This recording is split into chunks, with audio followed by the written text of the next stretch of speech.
Boy, we haven't even gotten to the video and there's already a sin. The title and description are missing an L in your spelling of Gillman, so I'm just gonna hand you one. Comcast. DreamWorks decided to open their masturbatory franchise Flyby with the 2022 instant classic that was The Bad Guys? Two sins. One, Jeremy makes a disgusting remark that no one asked for, cliché. And two, why not The Bad Guys? That movie did well financially and critically. In fact, DreamWorks has since given it a Christmas special on Netflix, and they'll probably be doing more with that franchise in the near future. Comcast times 2. Okay, I removed a sin for Comcast the first time because I'm still salty about how they, or rather their subsidiary Universal, treated the release of this film. But now you're double sinning.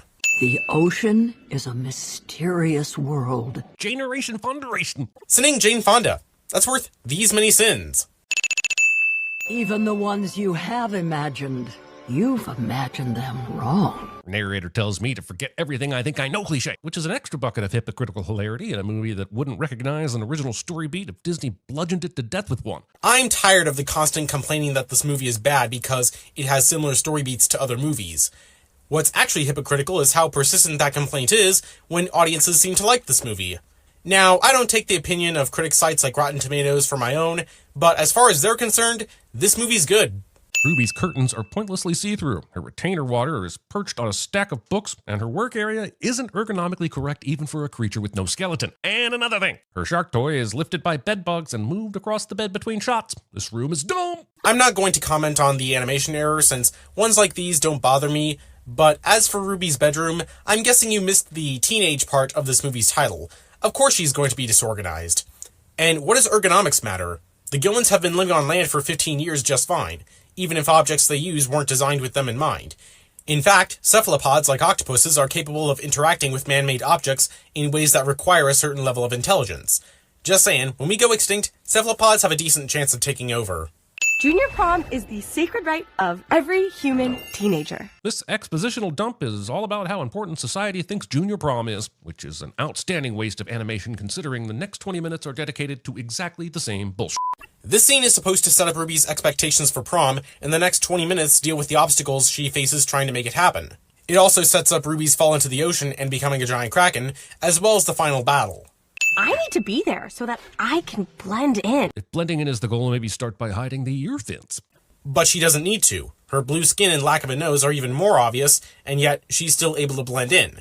And as we see later, the lie about the Gillmans being from Canada seems to work well at hiding their identities. But the prom boat is on the water. Why? Why would a school risk this? Junior high school kids almost die daily just by walking on a regular floor, let alone one that is floating on the water. Did your high school never hold events outside the main campus? My high school graduation party took place on a ranch and lasted until 4 in the morning. I also think a town called Oceanside would be familiar with any risks of having a party on a boat and how to avoid those risks.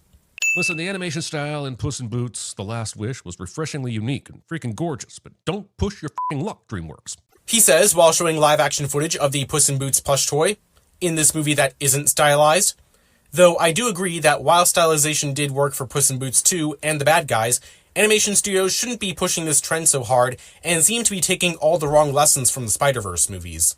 This is a make or break moment. I'm selling an entire development. But Mom, You're what? Already successful? Already good at your job? Passionate? Aggressively warrior-esque? And shouldn't have a party? This movie is so vague I genuinely have no idea what the writers intended me to assume. Well, if you weren't talking over the footage that you're showing right now, you would have let your audience know that the movie does explain who Agatha is. But Mom, you're Agatha Gillman, and I slay the competition. I swear, you are trying to weaponize the fact that not many people saw this movie to downplay how smart the writing of it actually is. In other words, you are a liar. Also, for a family trying to blend into a quiet seaside town and use I'm Canadian as a cover-up for being blue and only having 3 fingers, they sure are showcasing their oddities to the entire f***ing world by streaming, aren't they? Again, no one notices and their way of hiding works for them. Just because the audience can notice something doesn't mean characters in the movie do.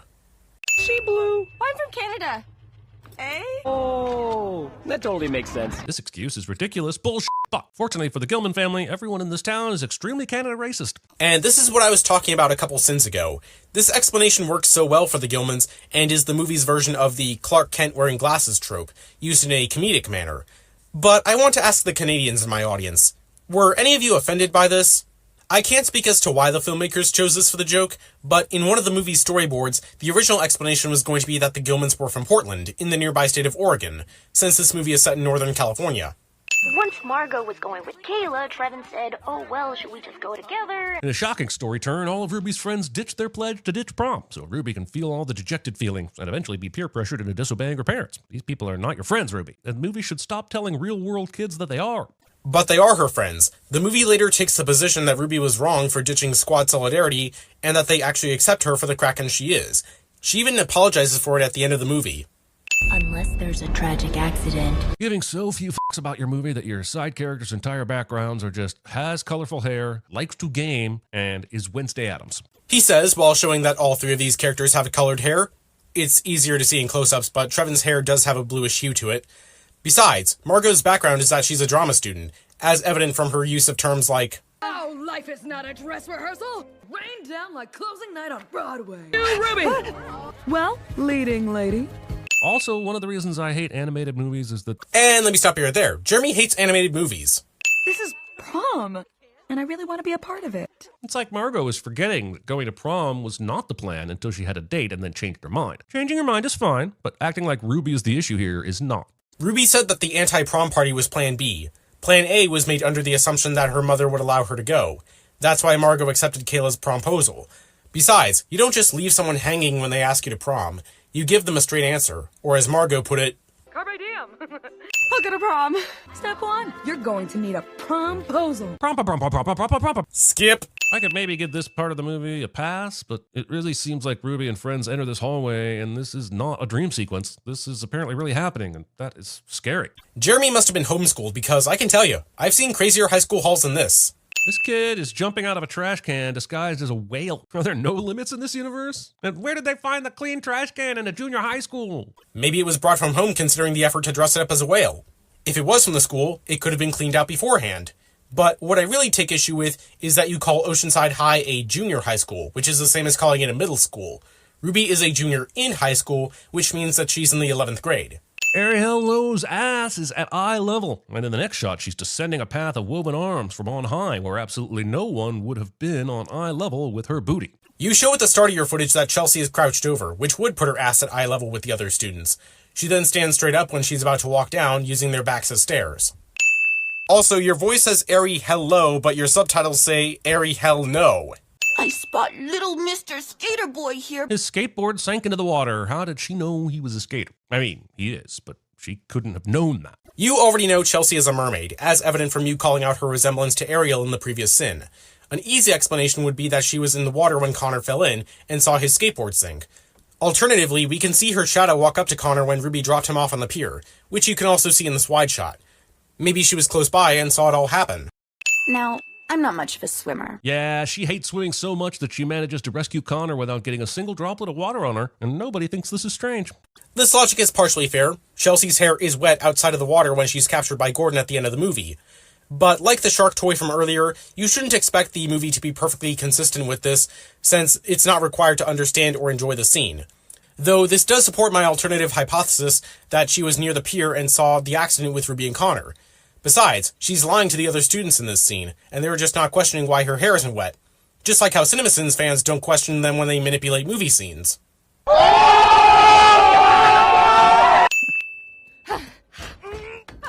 This closed library's doors are still unlocked. You cut out a majority of the scene that follows, which shows there's a librarian in this building. It's likely she unlocked the door and was getting everything prepared to open up, which would explain why only the left side of the door was locked. Either that, or Ruby used her upper arm strength that Brill mentions later.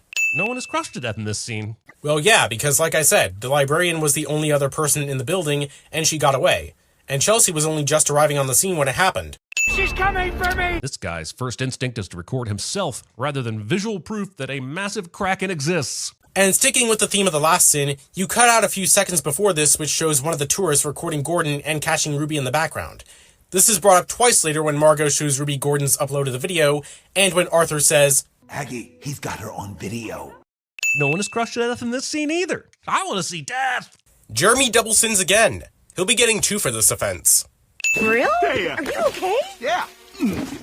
Why wouldn't I be? I just hit you with a car. I guess Brill probably used some fishy instincts to find Agatha. In the following scene, which you show part of for your next sin, you skip over Brill explaining how she found Agatha. What are you doing here, Brill? We felt the pulse.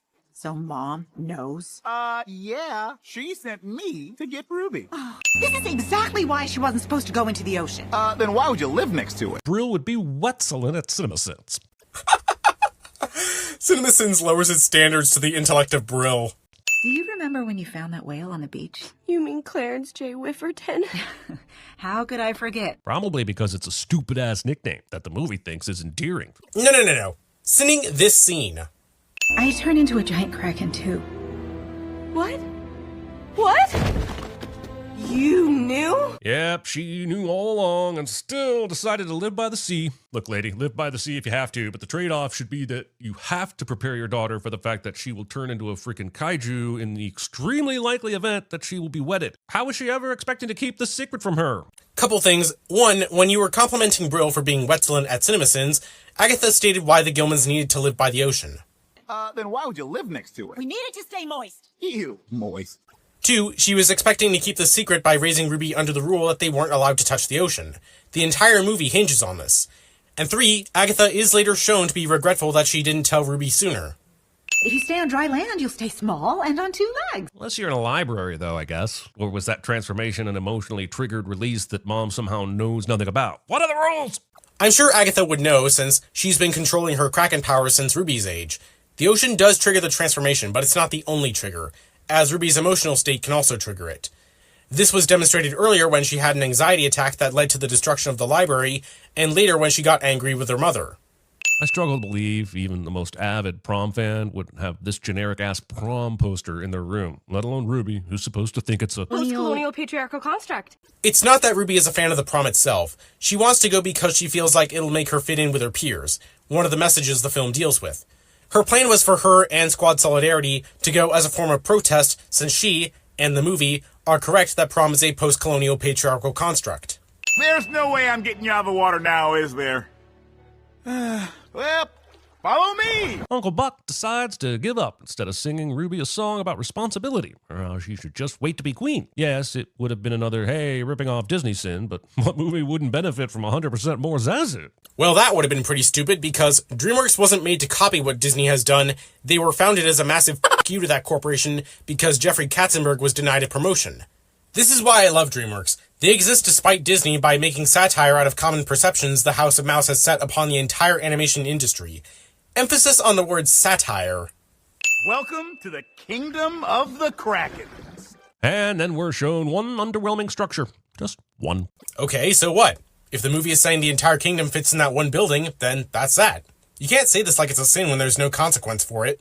So if it's only the women that turn into giant kraken and the men all stay comparatively small, how do they, mingle tentacles? Or how big are those freaking eggs that the men have to, sprinkle? First, only Ruby's family bloodline has the ability to turn giant, as we see smaller kraken female citizens in the panic attack scene. Second, this is an animated movie where that kind of logic doesn't need to be addressed. And third, plenty of animals in the ocean have males that are smaller than females and still manage to reproduce. Even cephalopods, like what the Krakens are based on, can fall into this category. Earlier, I said this movie is a coming-of-age story, and now she's swimming in semen. And I didn't see that coming. Jeremy makes a disgusting remark that no one asked for, cliché. Seriously, why do CinemaSins fans put up with this shit? It has no business being in a series called Everything Wrong With. The women in our family have been gifted the mighty power to turn into giant kraken. How did that happen? What evolutionary advantage is there in being able to take on a loosely bipedal form in the event of a 15-year land-based temper tantrum? Grandmama was almost certainly using hyperbole when she said gifted. My guess as to how this happened was that this trait was selectively bred for, since this is a kingdom. But since we're bringing evolution into this, I think being able to turn into an armor-plated laser-shooting kraken the height of Godzilla would be a perfect defense mechanism. It's kind of like how a pufferfish blows up.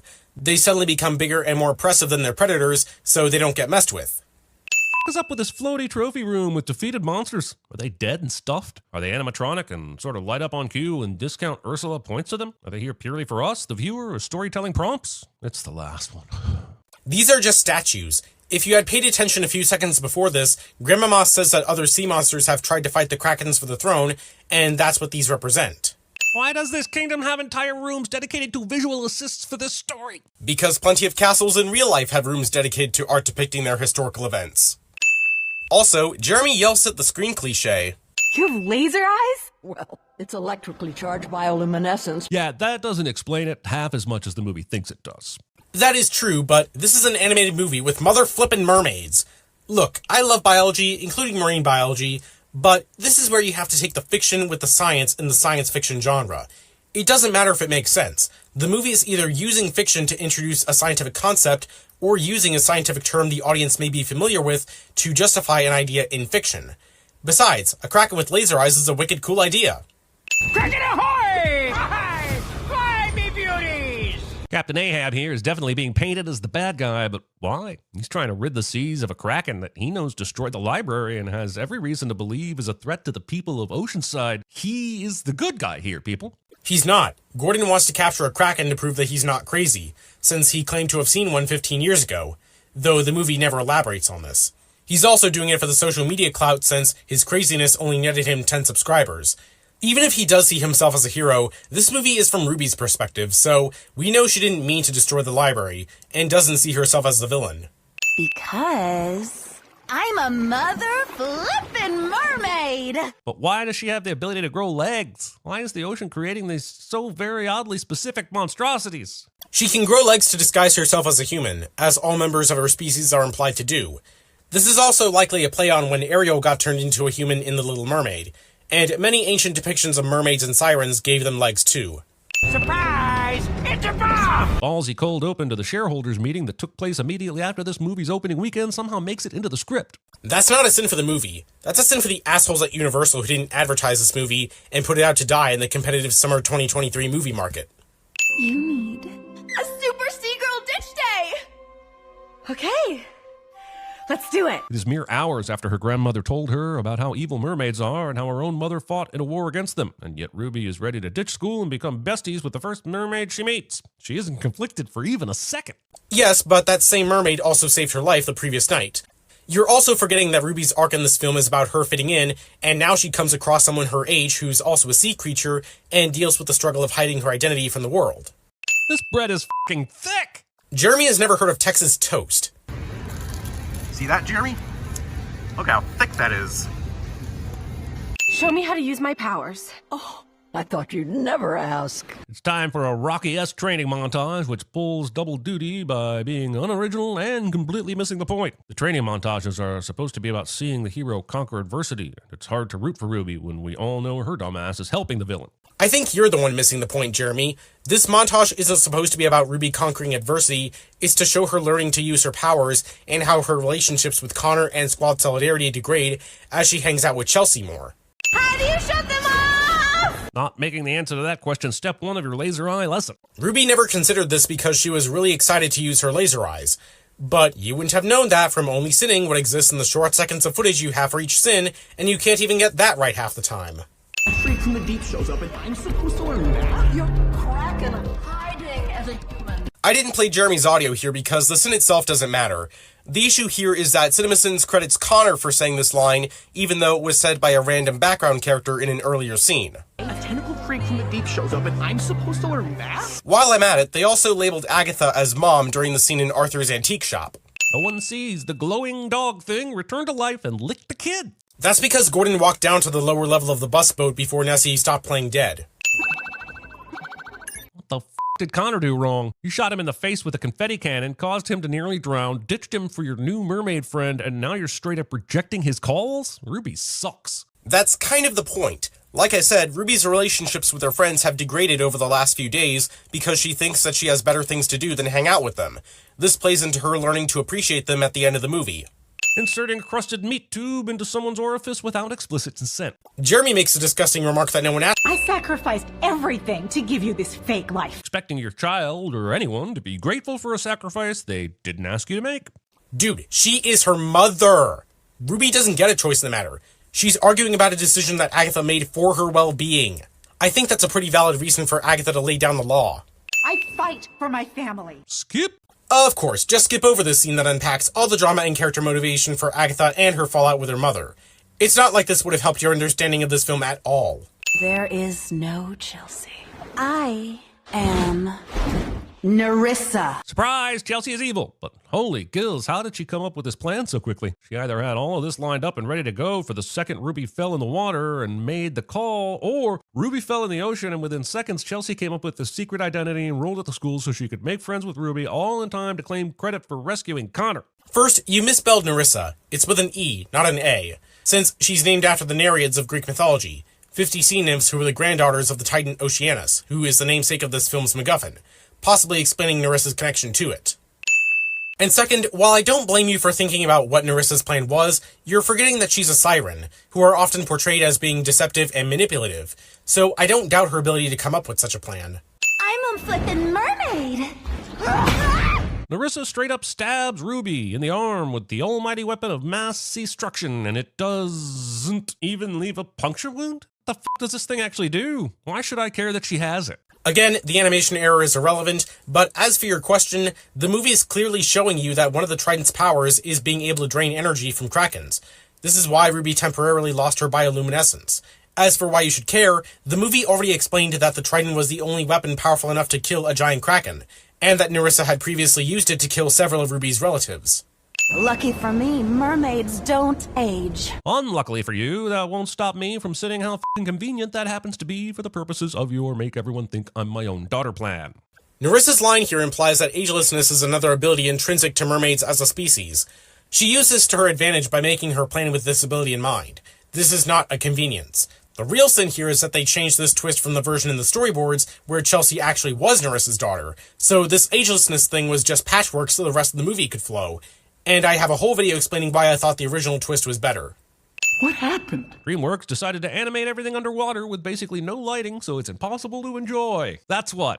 Yep, I agree with this. Why the f*** is the lighting in this movie made with a 3D animated controlled environment so ass? They could have had Ruby still glow, but much weaker since she got most of her energy drained. And it's not just with this scene. Ruby rescuing Connor, Ruby sneaking in through her window, and the argument scene are just a few of the other ones that have this problem too, unless you were lucky enough to see this movie in a theater. I saw it 3 times, by the way. The final battle sidesteps this issue by having Nerissa's water hair glow so that she's always lit from behind. But as for those other scenes, I've had to up the vibrance on them whenever I use them in my videos, just to make them look nicer. All this is to say, this is an actual CinemaSin. I should have just gone home, like she said. Gone back to hiding and stayed small. What? No, Ruby. That's not what your mom meant. That is exactly what her mom meant, and everyone would be better if Brill had died by harpoon earlier. No, it isn't. Agatha was only looking out for her daughter and wanted her to go home so that she could calm down, not because she was trying to force Ruby to live a life of hiding. I could never understand why she chose to leave the ocean. I've spent less than 80 minutes with you, dude, and I can already see why she left. Again, you misunderstood that argument. Agatha leaving the ocean had nothing to do with Brill. She explicitly says, We left the ocean because of a mermaid. What is she doing? Answering the call. But that doesn't mean she has to answer it alone. Go help her out, you assholes. These assholes just got their asses handed to them by Nerissa and were left too exhausted to fight. In fact, later, Agatha only had enough strength to throw a chunk of a house at her. The movie made a mistake when it spent so much time bragging about laser eyes and then showed me a battle where Ruby is clearly saving the laser eyes for later, which is dumb. Blast the beast and end this horrible movie. This is like complaining about Godzilla still fighting hand-to-hand even though he has atomic breath. Not only is it possible that Titan mermaids could be resistant to Kraken laser eyes, which I wouldn't be surprised by given that Nerissa is covered in reflective fish scales, the laser eyes are probably a costly ability. This would explain why Ruby only used a small blast to knock the trident away from Nerissa, and saved most of her power for destroying it with help from her mother and grandmother. Also, calling this movie horrible, that's worth these many sins. Some of this beautiful animation deserves to be in a movie I don't hate. Jeremy sins something he likes cliche. Got us a little mermaid, Davey! But she's still super powerful, right? The trident was a powerful weapon, sure, but she's still a giant kaiju of a beast, so why did she suddenly transform back into a tiny mermaid? And if we're saying the trident makes her Hulk out, then why the heck didn't she shrink when she lost the trident earlier? The fact that she isn't hulking out of this cage right now would suggest that she does require the trident to attain her Titan form. There's probably also a time delay for when she can be without the trident before she shrinks back down. That was when the trident was still intact, but when it was destroyed, the explosion caused her to turn back into a normal mermaid instantly. A mother knows best. If there happens to be a single lesson I've accidentally learned from this movie, it's that is by no means a sure thing. I disagree. Despite Agatha's mistake of not trusting Ruby with the truth sooner, I think that she's a great mother, and the movie proves she was actually right. I even covered this in more detail in my video about why she gave up fighting. Not only that, Agatha and Ruby's interactions are a highlight of this movie, which is why I gave you 50 cents for that scene at the lighthouse earlier. OMG, are you live streaming? Oh, my hair is terrible. Now, cheers. How many likes are we getting now? This would have made sense if Nerissa was actually a vapid teenager, but she was pretending so she'd blend in, right? She's actually a grown-ass woman who's had her 15 years in the making plan foiled by a f***ing mathlete teenager. You think that just because she's a grown-ass woman, her being concerned with likes and being savvy with social media doesn't make sense? Trust me, she'd fit right in with a sea of other 40-plus-year-old Instagram models. In case you missed it the first time, I have no plans to make any more Sin-style videos in the future, unless CinemaSins were to cover the Alvin and the Chipmunks films. But God forbid they do. So, Jeremy, you have decided not to heed my warning from the end of the Ruby Gillman video, and started sending the Alvin and the Chipmunks movies. As the foremost explainer of this franchise on the YouTube space for nearly 6 years, I say you're fighting an uphill battle. Disney. I almost removed a sin for this because f*** Disney. But they had nothing to do with the making of these Chipmunk films. They only own them after they bought Fox and can host them on Disney+, but they can't make any new films in this series or do anything with the rest of the franchise because they don't, and never will, own the Alvin and the Chipmunks characters and intellectual property, as I've had to continuously remind my audience. If you had asked me, what song could we open with that would immediately make you want to set fire to every single copy of this movie? Without hesitation, I would have said Daniel Powter's Bad Day. Now I need to order a ton of gasoline. Yeah, but no one was asking you, and I, for one, love this Chipmunk cover of Bad Day. In fact, I was listening to it a lot after you uploaded this video because it made me have a bad day. This tree is surprisingly healthy for being mostly hollow. Most trees actually can survive being mostly hollow since the majority of their vascular functions are done by the cambium and sapwood tissues just underneath the bark. This is how you get large trees like this redwood that you can walk inside of. So this is a case of Jeremy not knowing shit about science. Nothing against Justin Long, Matthew Gray Goobler, and Jesse McCartney getting work, but since all the movie is going to do is put the voices through a chipmunk filter, why the need for name actors? I knew you would fall for this misconception. Chipmunk voices aren't put through a filter. The actors have to talk or sing at half speed, and then the recording is simply played back at double speed. Like this. That's not a sin, that's a dumbass observation.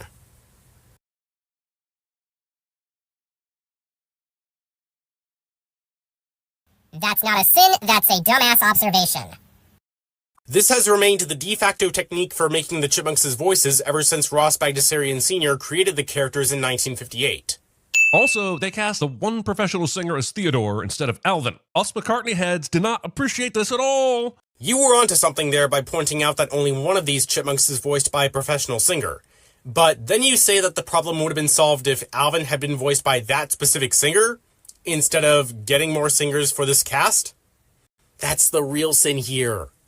I need pants. Pants are essential. Man living alone is always late for appointments and can barely get himself dressed before walking out the door cliché. Isn't there a large portion of your audience that can relate to this? Also, Jeremy invents a cliché that he'll only use for this one-time cliché. Huh? What? Who are you? Hi, Grandtamias. My name's Clint. I heard you were making this video and thought maybe a chipmunk can help drive the point that Jeremy doesn't understand this franchise. Wait, how'd you even get in here? I'm a talking chipmunk, GT. I can sneak into anywhere the plot demands. It's not even hard to do. Okay then, Clint. I guess I'm stuck with you since I only have a limited amount of time to do recording sessions. And I'm still new to this sinning CinemaSins thing, so try not to scamper on any toes. It's my show after all. I can't promise that.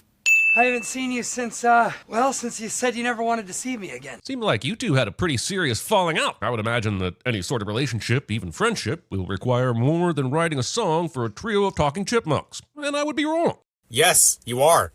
As shown later in this movie, there's still strain on Dave and Claire's relationship even after the chipmunks become successful, because Dave can't appreciate a good thing when he's got it. Don't take it personally, you guys. Some people don't know a good thing when they've got it. Right, Dave? Claire. Ian. Sinning Ian. And I'm only giving you this sin on behalf of the people in my audience who like this character, not necessarily because I do. It's awful. I hate it. This movie? Ditto. Jeremy manipulates movie dialogue to express his thoughts cliché. For the rest of the movie, these chipmunks won't be able to sit still long enough to contemplate not causing a scene, but this whole tree gets decorated without anyone noticing them inside. 2 sins. 1, claiming this whole tree gets decorated while showing footage of it being about halfway decorated. And 2, I get that you're trying to say that the chipmunks not being able to sit still means that they should have been noticed, but it comes off as such a gish gallop because you never say how those two things should be connected. Besides, that's also wrong. At this point, the chipmunks don't trust humans and are trying to hide from them. You also pointed out earlier that this tree was hollow, so that could have easily explained how they went unnoticed while the tree was getting decorated. There are still muffins in the basket Dave is carrying, even though there have been 3 hungry chipmunks in there for the entire ride home. Where does the movie tell you that these chipmunks climbed into this basket because they were hungry? They hitched a ride in it because it was a convenient way for them to escape Jet Records without the threat of being stepped on or noticed. Forcing Alvin into a chipmunkatooey situation. Jeremy makes an unwarranted reference to popular culture cliché. Wait, that's not the line. Go with it anyway. It'll make you stand out. Dave does not have to undergo concussion protocol after this. Google tells me that events that lead to concussions rarely ever cause one to lose consciousness, and losing consciousness does not always mean a concussion has occurred. This is backed up by WebMD, which lists the symptoms of a concussion, none of which Dave shows after he wakes up. Other than blurred vision, but that was simply because his eyes were adjusting to the 3 small objects in front of him.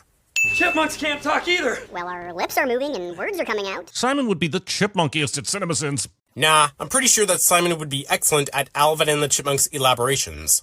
Takes Dave all of 3 minutes to accept that his new reality includes talking chipmunks. Narration. When you're a chipmunk, your parents take care of you for a week, then they take off. I don't know what kind of chipmunk these guys are in general, but most chipmunk species head off to college at something like 2 months old. They're clearly a fictional genus and species of chipmunk, so they don't have to adhere to how real chipmunks age.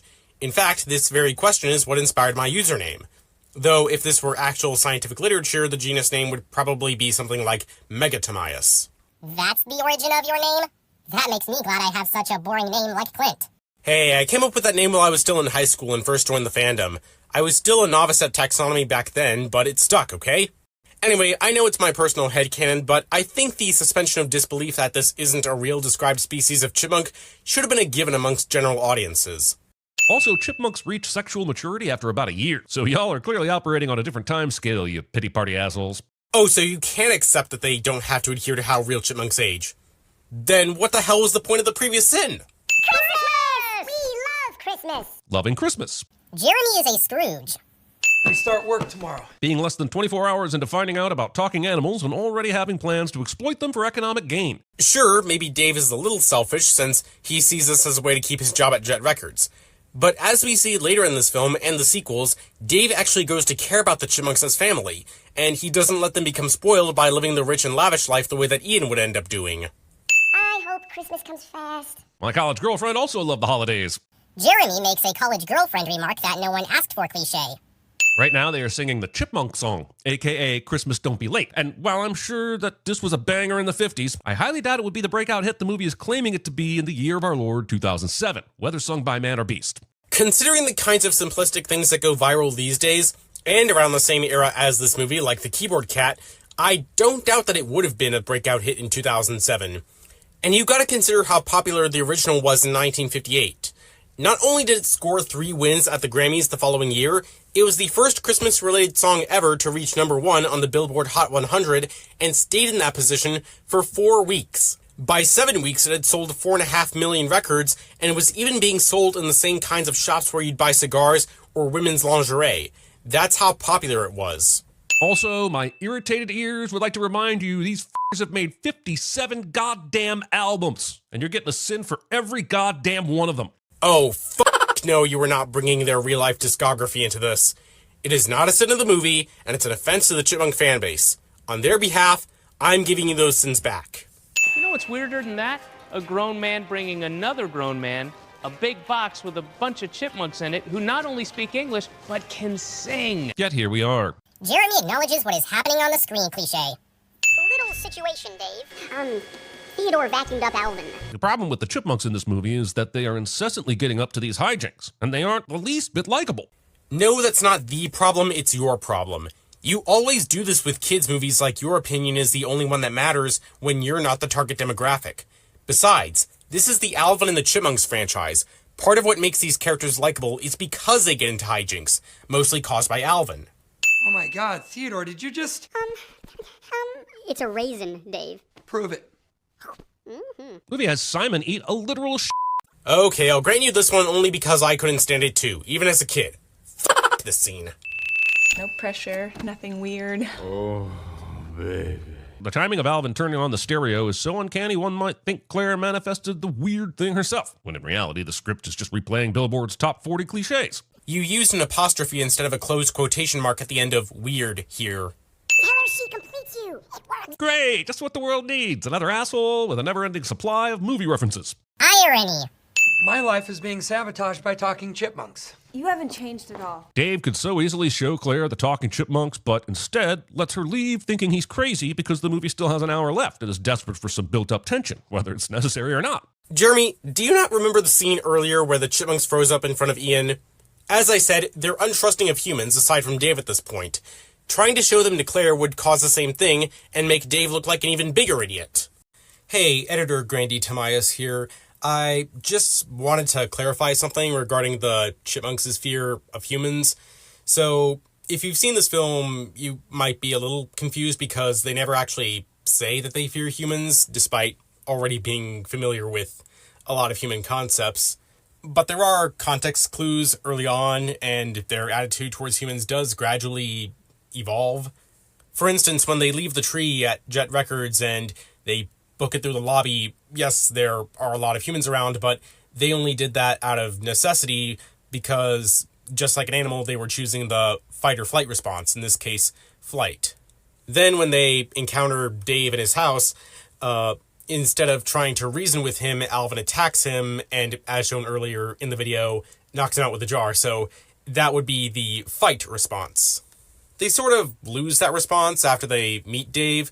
So, yeah, when he tries to present them to Ian later on, they resort to freezing up. And yes, Simon does say that it was stage fright, but really, how would you react if you were met with an audience of giant creatures that you didn't trust? Then, during the dinner date scene, Alvin goes out of his way to not be noticed by Claire while trying to make the setting more romantic. It's only after that when the Chipmunks decide to let their guard down and go to Ian's house to sing for him. And they only did that because they knew Dave was mad after the dinner date and really wanted to make it up to him, so they had to get over that fear. And then, of course, they get used to humans enough to become famous rock stars. So I just wanted to clear that up. Admittedly, I should have done a better job explaining that in the sins portion, but I didn't realize it until after editing, so anyway, back to that. Also, if making claims about talking animals is part of a pattern that Dave has exhibited before, Claire shouldn't be angry as much as she should be worried. I might even suggest contacting his family. That's not what Claire meant when she said that Dave hadn't changed at all. While we don't know what caused their initial fallout, I would surmise that it had something to do with Dave not being truthful, as evident from the dialogue right before this. Well, this is going to sound really strange. No games, no fooling around. The truth? Please, I'm begging you. Movie thinks that outside of Tequila being released by the Champs, anything of importance happened in 1958. So you did enough research to know that Alvin and the Chipmunks have had 57 albums, but not that they started in 1958? As a word of advice to anyone making an informative video about any version of Alvin and the Chipmunks, don't do it unless you know what the hell a Bagdasarian is. Hello? Hello? Kids.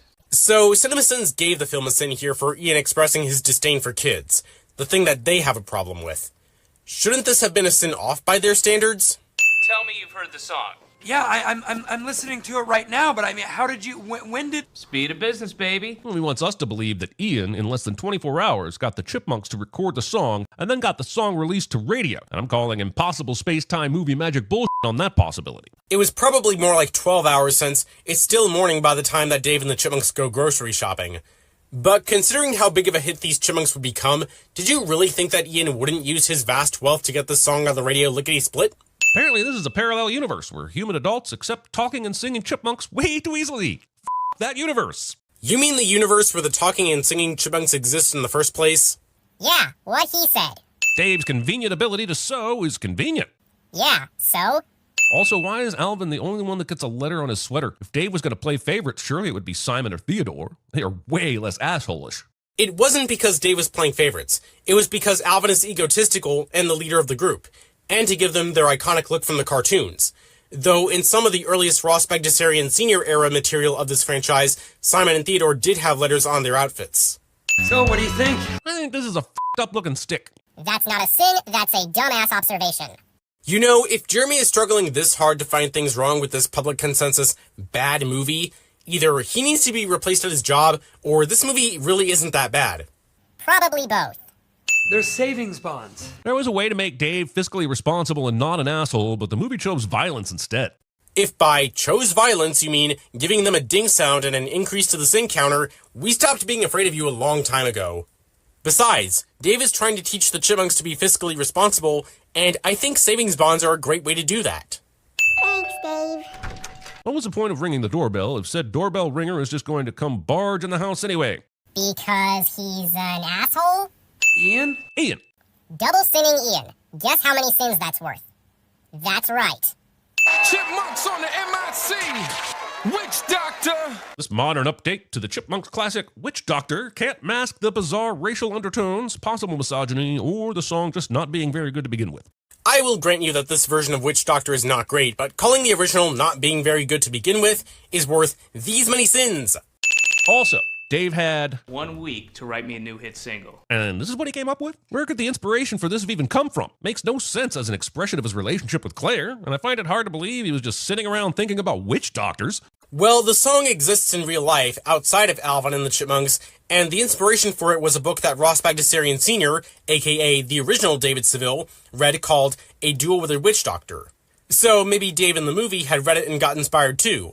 Dude had a full second of screen time and chose to make this face. That's not a sin, that's a dumbass observation.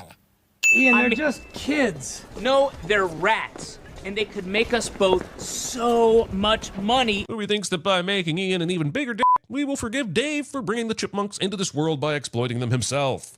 That's not what Dave has been doing. He's been profiting off of the Chipmunks only enough to provide for them and himself by letting them sing as they love to do. He even addresses this in the following scene.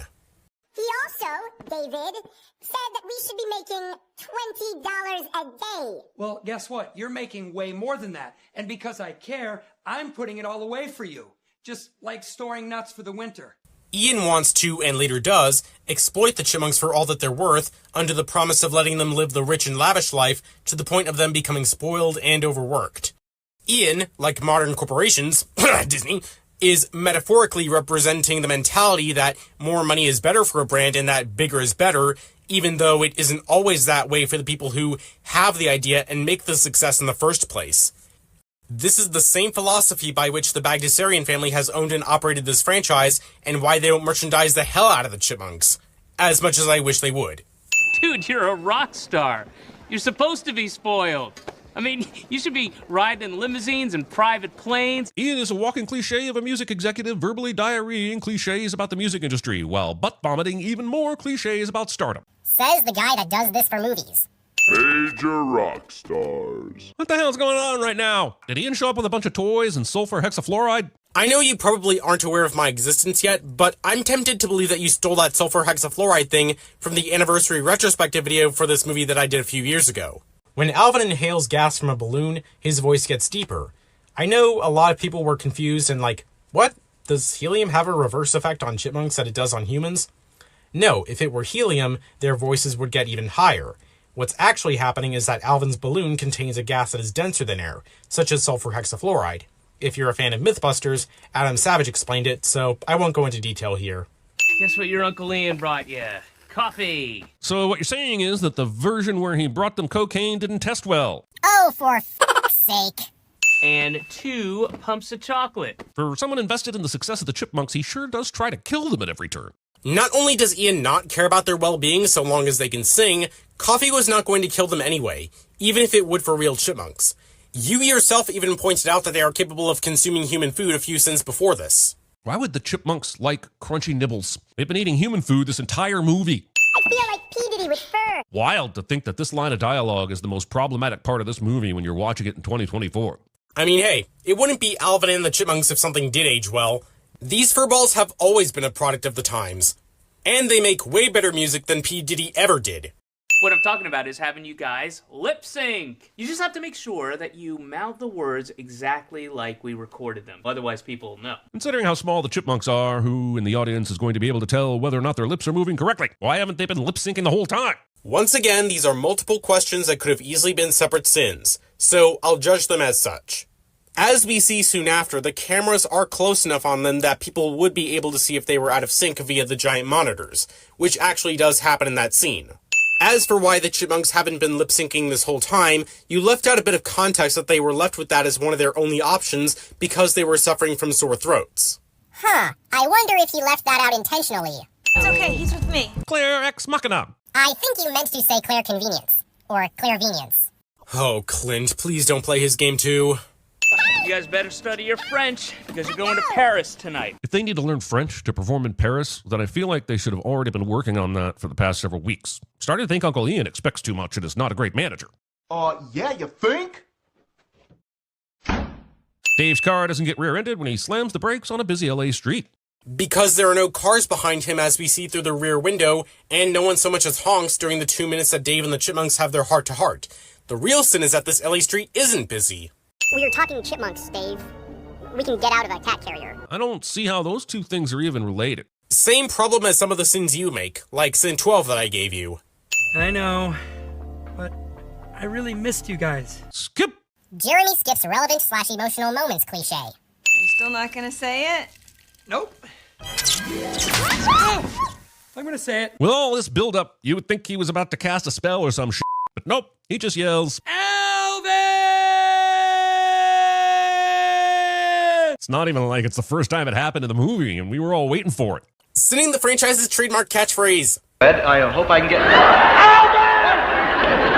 This album exists. I will accept no slander of the A-Files.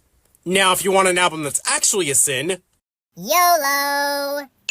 1 minute and 11 seconds of logos. I will spare you all the 22 seconds Jeremy spends going on this logo sin rant, and instead give him that many sins for thinking anyone still cares about his complaining.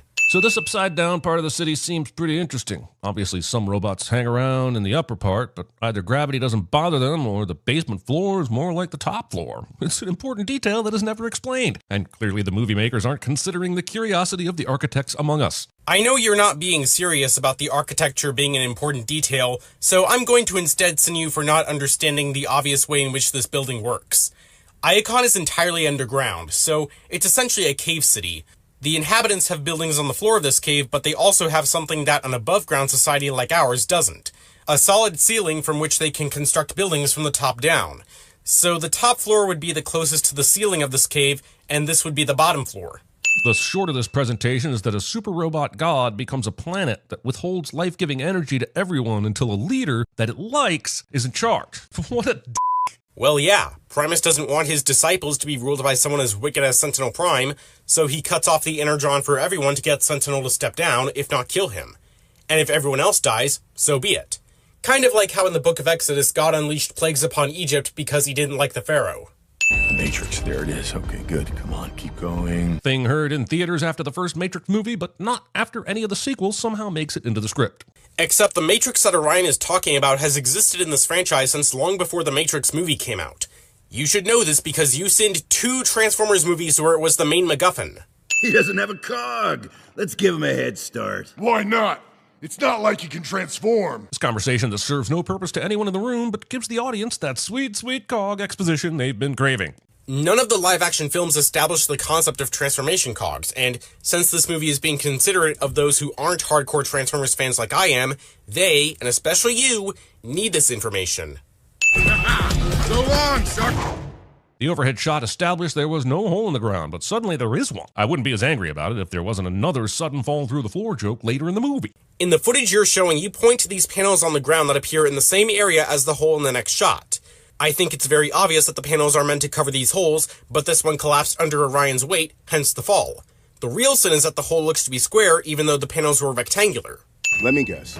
Checked out of the archives? Since you're guessing about this, I'll also guess that this means you just happen to be in the exact right place at the exact right time to ex machina your best friend, and this movie is guessing that no one will notice. Well, you guessed wrong, movie. Or Orion and D16 plan to meet each other there in case Orion's trip to the archives went awry. Why else would it be convenient that D16 was pushing around this bin large enough for Orion to hide in? Hey, if we did have cogs, I'd transform into a shovel and beat you. In a world where machines with cogs have the ability to transform into anything they like, the fact that most of them walk around looking humanoid is probably the biggest sin of the movie. Well, to use a god analogy again, most Cybertronians have humanoid forms because Primus made them in his image. Or you could just accept it as the norm of this movie's world without explanation. I mean, just like God, Primus only exists in fiction. Spending time taking us through the entire Energon mining process like I give a shit about the entire Energon mining process. Kinda like how we feel about your entire sins of padded out nitpicks like we give a shit about your entire sins of padded out nitpicks. I feel like I have enough power in me to drill down and touch Primus myself. Saying this in a PG-13 movie. No, this movie is PG, so that's worse. Or it would be if this wasn't the movie referencing The Touch. Next time, why don't you stop and think before you ruin someone's life? Forgetting that Orion stopped and thought about Jazz's life being ruined before he disobeyed orders and saved him yesterday. Which just means the real issue is probably Orion's sexism. I'm sorry, what the fuck, Jeremy? How could you expect Orion to know that going back to save Jazz's life would ruin Alita's career? The latter was just an accident as a result of the former. And even if he could have known, he wouldn't have based that decision on Alita being a woman. Jazz's life is more important than Alita having to work her way back up the ranks again. Metal mouth areas that react like human lips when punched in slow motion. You mean the metal mouth lips they've had since the original cartoon, Marvel Comics, and toys they were based on before that? Is it on? Okay, thank you. Not trusting that your producer has that shit sorted and just starting your speech, as if we needed more obvious tells that Sentinel Prime is the bad guy. So having technical difficulties means someone is the bad guy?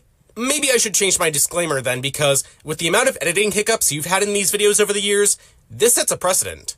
Look, there's Thunderglide and Behemoth. My college girlfriend's exclamations while checking her bedside table drawer have entered the chat. Jeremy makes a college girlfriend remark that no one wait, what was that? My college girlfriend's exclamations. Exclamations? Exclamations.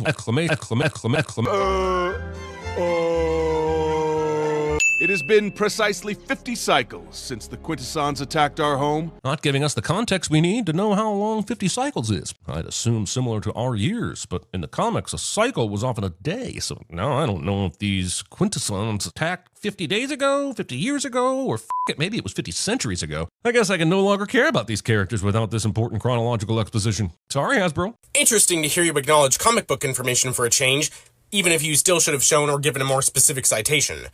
But to answer your question, cycles and their use as terminology have been very inconsistent in the Transformers franchise, and depending on continuity, there are variations of cycles such as nanocycles, megacycles, and stellar cycles. In Transformers 1, the way in which they use the term cycle implies that it has been a relatively long time since the Primes fought the Quintessons, longer than these miners have even been alive for. If I were to take an educated guess, though, I would say that a cycle can't be as short as an Earth day, or whatever the length of a day is here on Cybertron, since they never use cycle in the context of any length of time during which the main events of the movie take place. This robot untransforms an entire leg from his jet to kick Orion off of him, and it barely impacts his flight path. Movie doesn't know how to aeronautic correctly. By Earth aeronautics, no, but this is Cybertron. We don't know what the properties of this planet's atmosphere are like, or if there even is one. If it's a vacuum, this racer's flight path would not be impacted at all. Also, none of the other racers in this scene are arrested for endangering a miner. Well, yeah, they don't give a fuck about these miners because they're lower on the caste system. They're essentially slaves, and this is the normal mentality in this society, even if it isn't right. One miner is now carrying the other, mere steps from the finish line. It wouldn't be a race between friends if we didn't have the classic go on without me part. But also, the chivalry is a bit undercut by the fact that they're listed together on the official race graphics. So he may only be doing this because he isn't sure if he'd lose on a technicality. If Orion's not sure that he'd lose on a technicality, how can you be sure they'd both win if he left D16 behind with or without his approval to do so? Also, it's not in Orion's character to leave someone behind, as shown earlier with Jazz, not to mention it'd make him look bad in front of thousands of onlookers.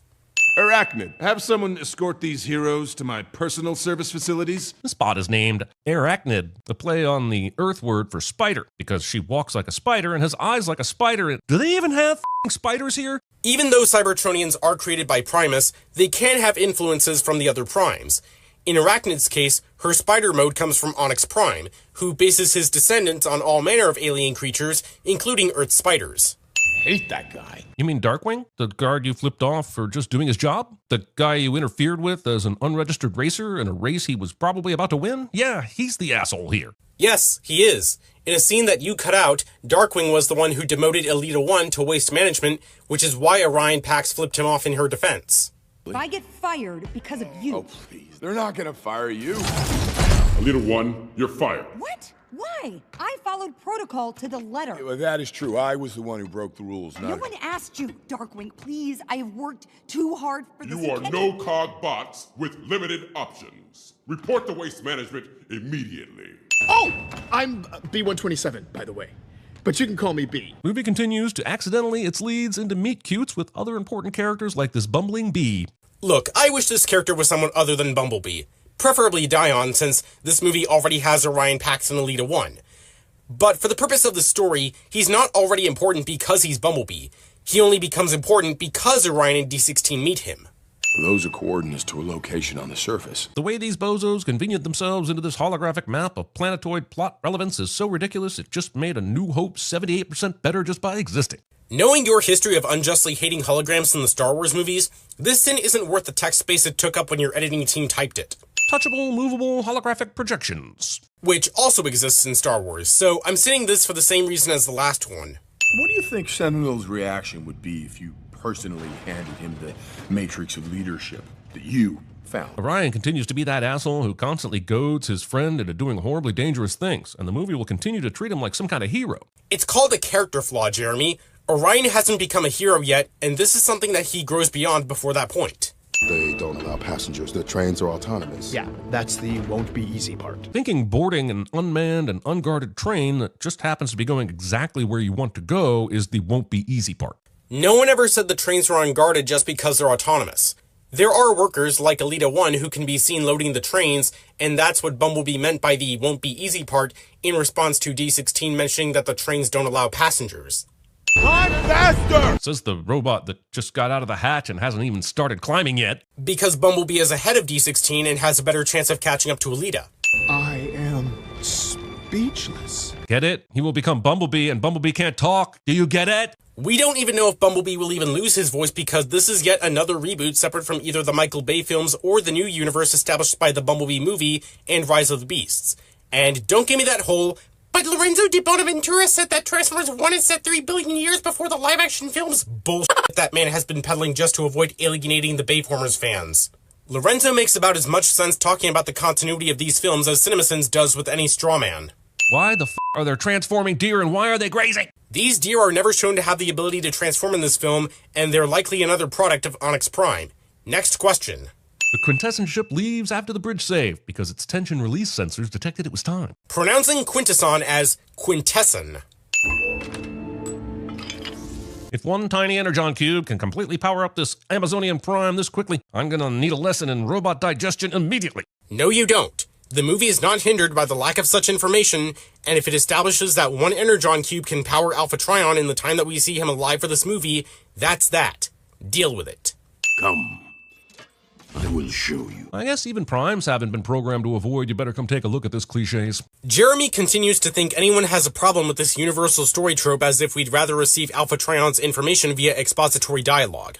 He would have seen the movie for that too.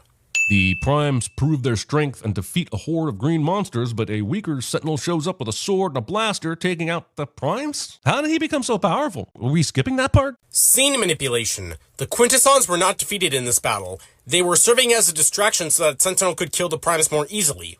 They even helped Sentinel by pinning down Megatronus so that he could get beheaded in this footage that you cut out.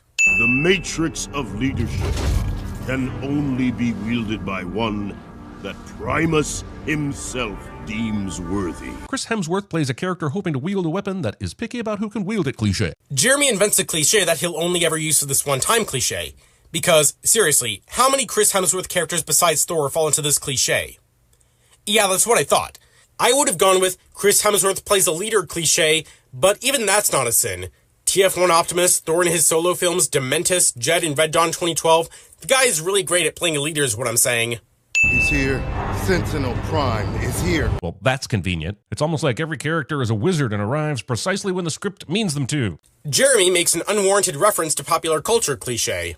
Sentinel, lied to my face. No, he lied to you through speeches and broadcasts. The only time he was ever in your face, he just talked about wanting you guys to inspire the miners to work more, which was surprisingly the truth. But the entire point of that conversation was about the miners being able to show the worth of their potential, and now that D16 knows that it ultimately goes to benefiting the Quintessons, he realizes that the miners aren't worth anything to Sentinel, and that he was lied to. D16 seems to be destroying something very important and symbolic, and the movie did a terrible job of explaining anything about it. I am unmoved. How is it not obvious to you that this guy who just had a change in viewpoint of his boss and his job is now taking out his anger by destroying a symbol of said job? Dude, this is the equivalent of a former McDonald's employee destroying their name tag. Don't you want to stop him? No, I want to kill him! So, stopping him then? 25 sins for sitting this scene and the brilliant voice work that Brian Tyree Henry does for it. Take their cogs and access your full potential. Grave robbing. Not quite. Transformation cogs are a natural component in Cybertronian biology, so this would actually be organ theft. Also, slamming someone else's ball into your core without explicit consent. Jeremy makes a disgusting remark that no one Okay, fine. This transformation scene is better and more meaningful than any single transforming scene in the history of any of the movies. I'm not an unfeeling robot. Take your sin back. Does that include the Optimus Prime and Megatron transformations at the end of this movie? Or Hot Rod becoming Rodimus Prime in the 1986 movie? Just saying, as a huge Transformers fan, it's hard to top those. I got it. D16 transforms from jovial best friend to sociopathic revenge bot faster than you could angrily type, "How did you not sin Chris Hemsworth for not being worthy of licking the vocal boots of Peter Cullen?" in the comments. I could have responded to the first part of your sin, but instead I'm going to rant about the second part. Look, I love Peter Cullen as Optimus Prime. The character wouldn't be the cultural icon he is today without the dedication the man has put into his vocal performance for 40 years now. But judging Chris Hemsworth's take on this role because he isn't Peter Cullen is just offensive to both. Optimus Prime has had other voice actors besides them too, like Gary Chalk, Neil Kaplan, David Kaye, and Alan Tudyk, who each brought something to make their role their own.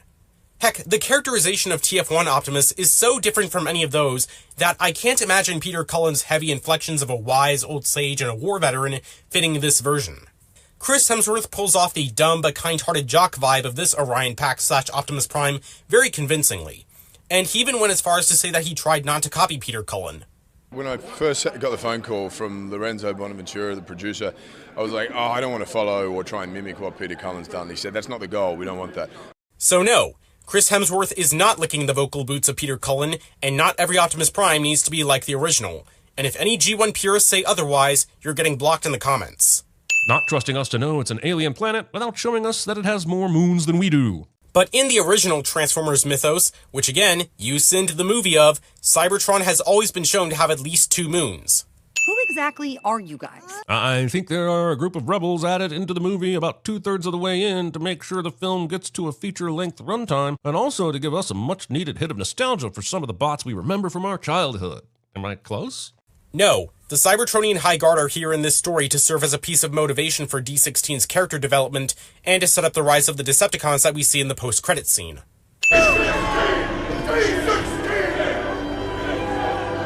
D16 transforms from sociopathic revenge bot to autocratic war-hungry cult leader faster than you could angrily type, "How did you not remove a sin for my specific favorite part of the movie?" in the comments. Admits this moment is worthy of a sin removal, but sins it anyway.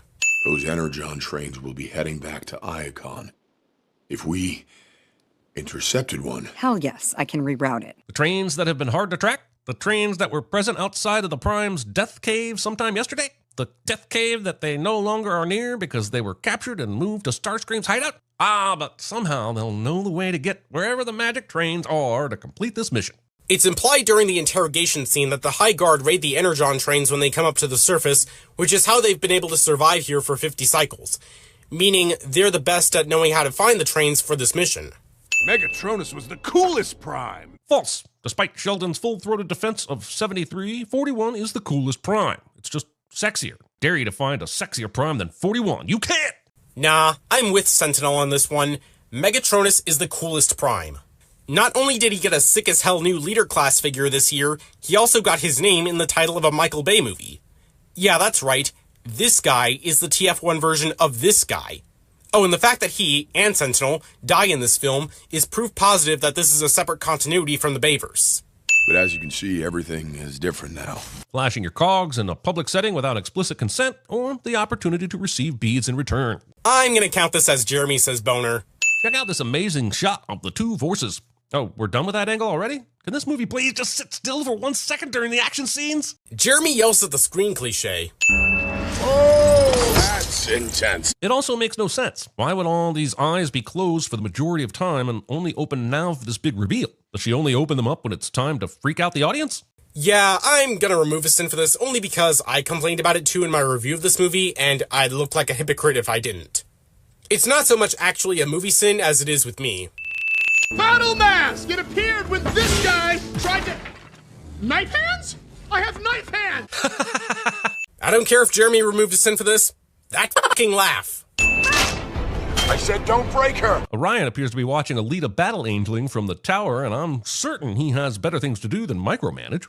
Jeremy makes an unwarranted reference to Who would have thought that Sentinel Prime, a bot capable of defeating all the primes of the past, has taken a tumble to the top of a building and is suddenly weak enough to be destroyed? I don't know. Getting beat up by Megatron until he's too weak to fight back is kind of a thing with Sentinel. Optimus Pax Machina. You know, Jeremy, I think I figured out after all this time why you keep misusing Deus Ex Machina. It's not about whether the solution to a problem has been pre-established or not. You just don't like when things happen suddenly. What? Would you have preferred that this movie telegraphed that Orion was going to stop D16 from killing Sentinel? That can't be true because then you'd send the movie for killing suspense. There is no version of this scene that will satisfy you, at least not without alienating the vast majority of the audience. I'm done saving you. Nice to see that even on other planets, robots are... No! You just sinned this scene. Also, can we pause for a moment of silence for all the other robots that have fallen into this massive pit to nowhere? Stupid planet with its ridiculous shaft to nowhere. It's the well of all sparks, and it leads to Primus's spark chamber at the core of Cybertron. Also, you're still sinning this scene.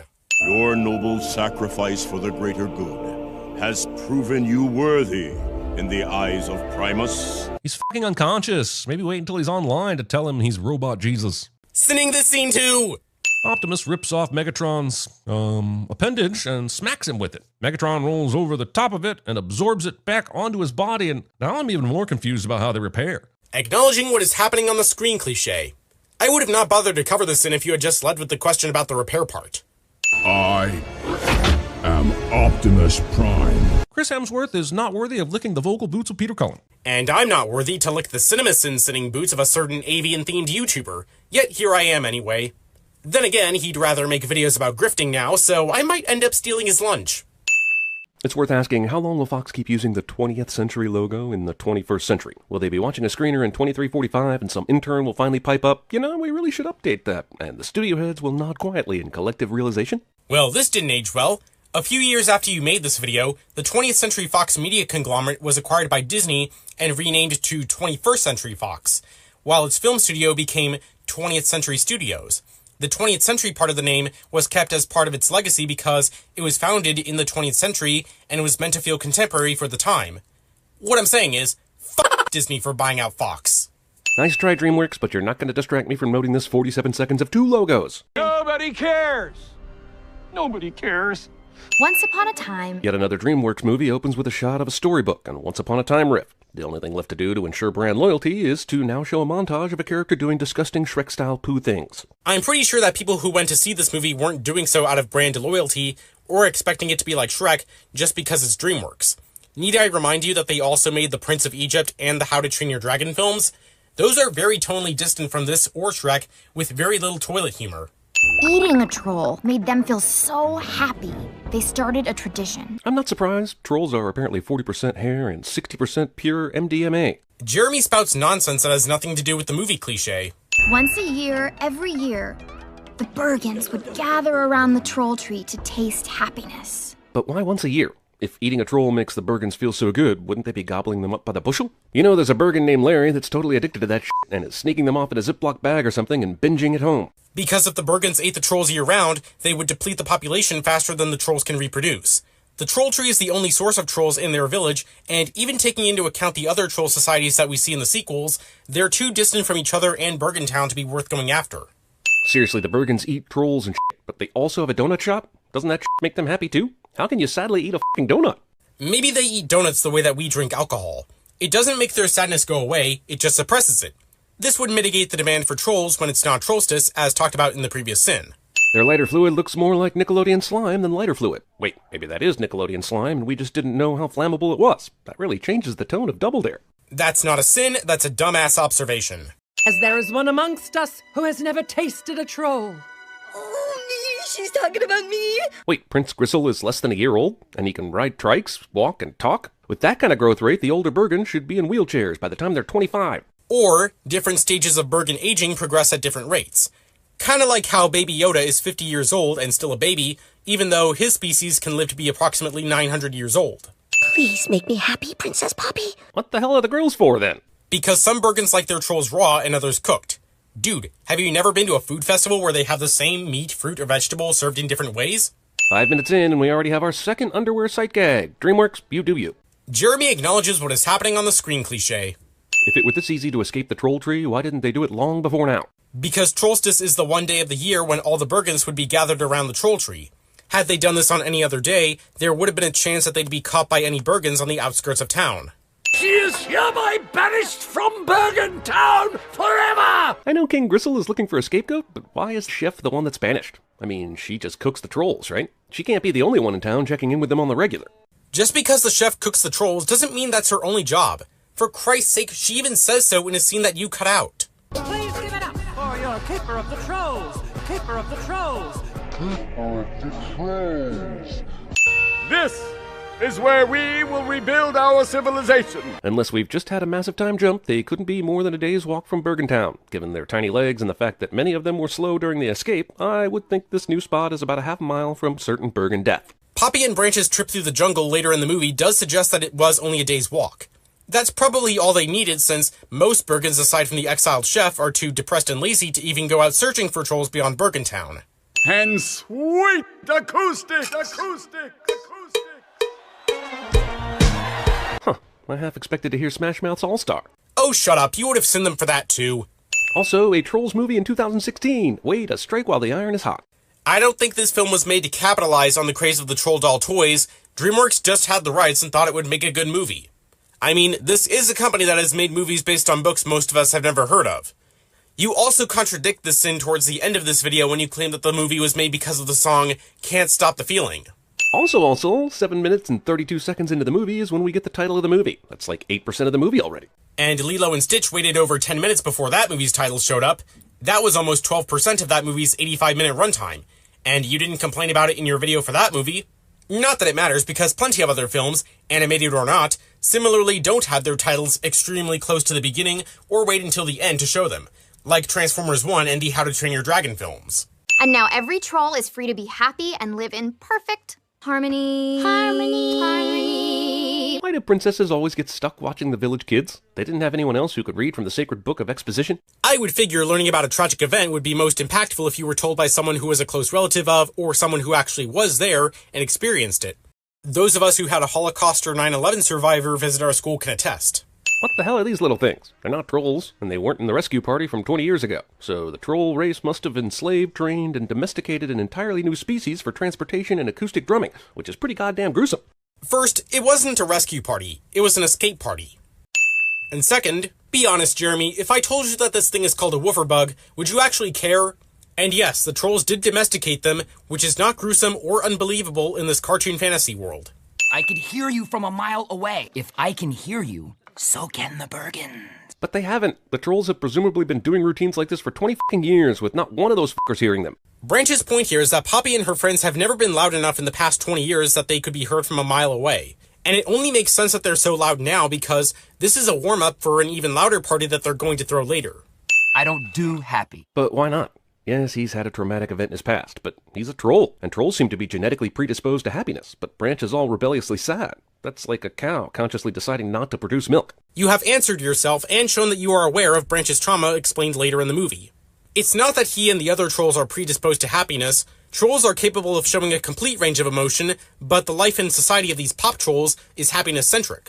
Branch's traumatic event left him lonely and pessimistic, which is why he'd rather avoid fun activities like singing and dancing, lest he risk himself or someone he cares about becoming a Bergen's Happy Meal. Some folks just don't want to be happy. Right, but they aren't folks. They are a species of perpetually happy trolls, so it seems that they shouldn't be as dismissive of his behavior. They should treat him more like he's a psychopath. No, they're not dismissive. Poppy and her friends believe Branch can find happiness in his life, and they try to help him in a part of the scene that you cut out. I don't do happy. Branch, I know you have happiness inside you. You just need our help to find it. Celebrate freedom from the Bergens! YOLO! Damn, it's almost like this script was written by 47-year-old dudes that were forced to come up with how they think young millennials talk. Looking... Hey, it was! That's rich, coming from a guy who is now older than that, and tries to appeal to young millennials since they represent a big portion of your viewing demographic. This movie is basically the ant and the grasshopper fable, but with glitter feces and clown corpses. Except in The Ant and the Grasshopper, the lesson is about the importance of being prepared for unfavorable times over being carefree and expecting you'll always have time to frolic.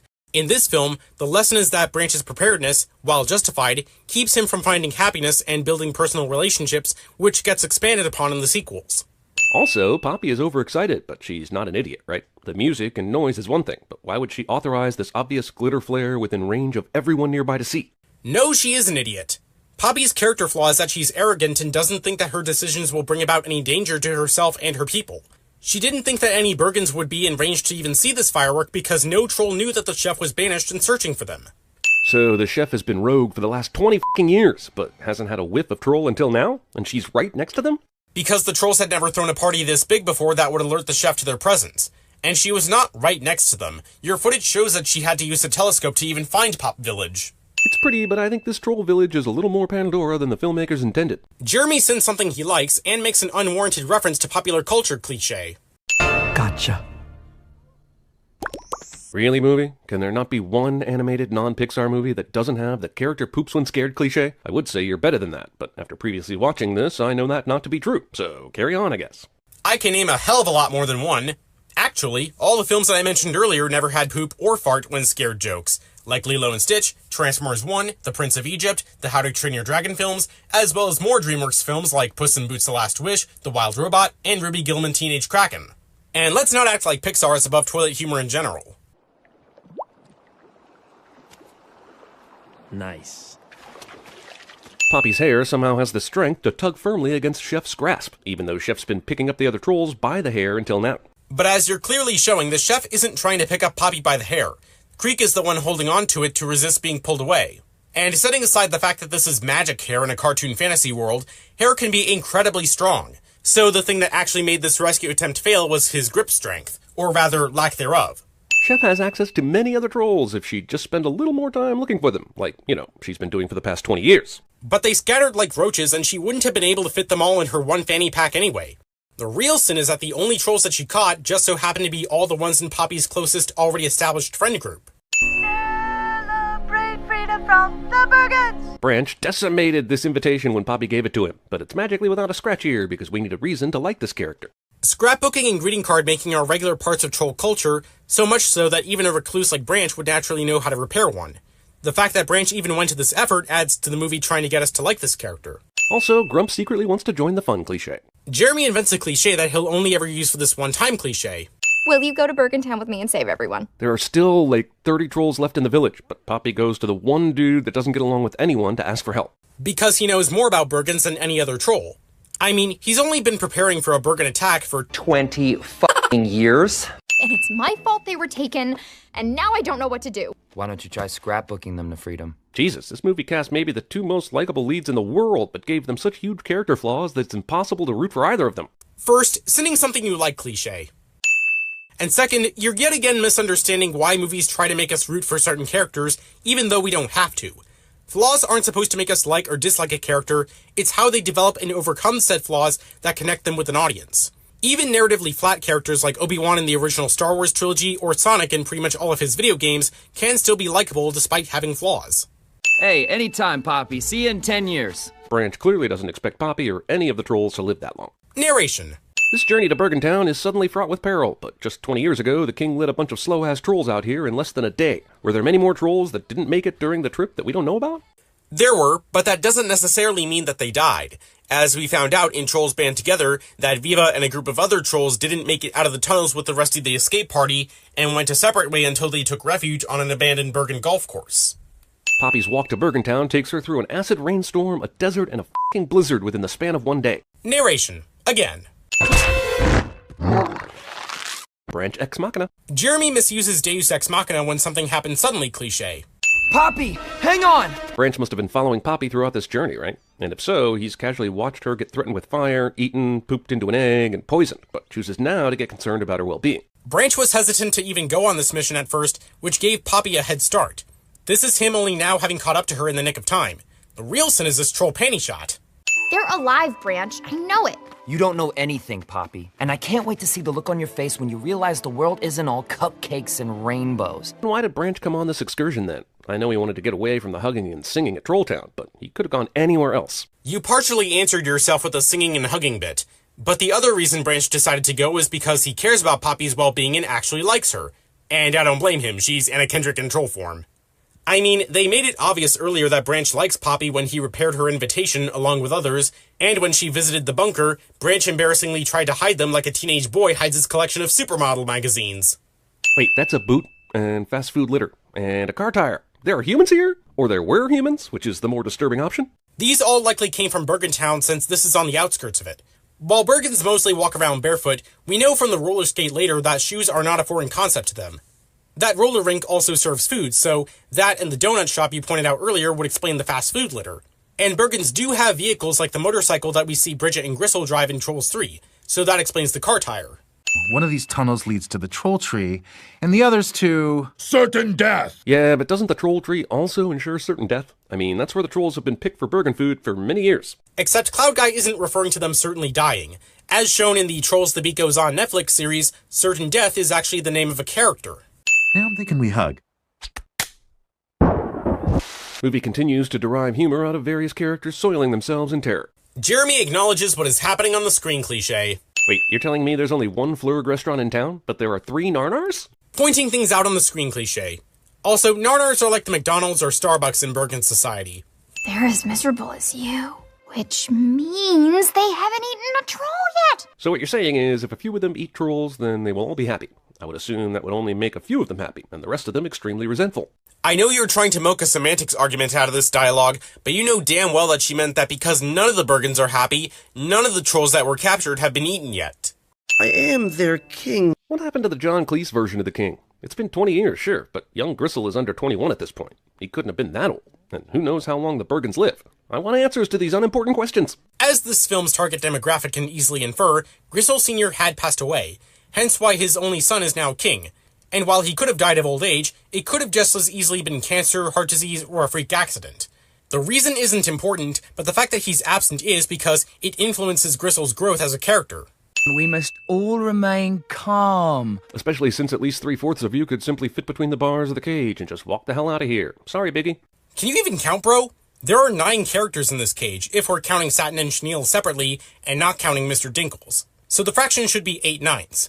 And while they could free Biggie if the rest of them got out, where the hell would they go in this castle that is crawling with Bergens? He who controls the trolls controls the kingdom, and I am that he! You're a dude? Unusually transphobic humor for a modern children's movie in 2016. Why do you always assume that LGBT topics can't be joked about? It's entirely possible to construct jokes that are inclusive of such topics without painting them in a bad light. In this case, the joke is that Cooper thought that the chef was trans because he didn't grasp her use of wordplay, which undercut the chef's attempt at being dramatic.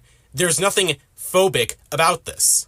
This superhero ability seems to come and go. Couldn't Poppy have used it before the spider webs got her? Couldn't the captured trolls use it to open the cage while Chef isn't looking? I would like this movie so much more if it were 30% more hair-centric. I already explained the problem with the captured trolls, but for the spider webs, Poppy was disfigured by a poison berry at the time and fell on the webs from above, so she didn't have anything to grab onto to stop her fall. Oh, my dad said the first time should be special. This second fake out is long enough to remind me that even though it's only 81 minutes long, this movie had to pad its runtime. This sin is long enough to remind me that even though it's only 19 minutes long, this video had to pad its sin count. There's a Bergen Beat magazine? Who publishes it? Who writes the articles? There's a cover story titled End Misery, but how the hell do they know how to do that? And why does Bridget have to hide it anyway? All that gish gallop aside, why hide it anyway? This is why I made the Supermodel magazine joke earlier. You have to sing. I told you I don't sing. Amazingly talented character refuses to do the thing he's amazingly talented at, cliché. Jeremy invents a cliché that he'll only ever use for this one time. Why not? Why won't you sing? Because singing killed my grandma, okay? Yes, I agree. This moment is funnier than it should have been. But that laugh. And I need you now tonight. And I need you more than ever. Why do these erstwhile euphoric trolls continue to sing depressing-ass songs? Because as I already explained, just because they're usually happy does not mean they don't understand or can't feel depression. I mean, the end of the movie shows such.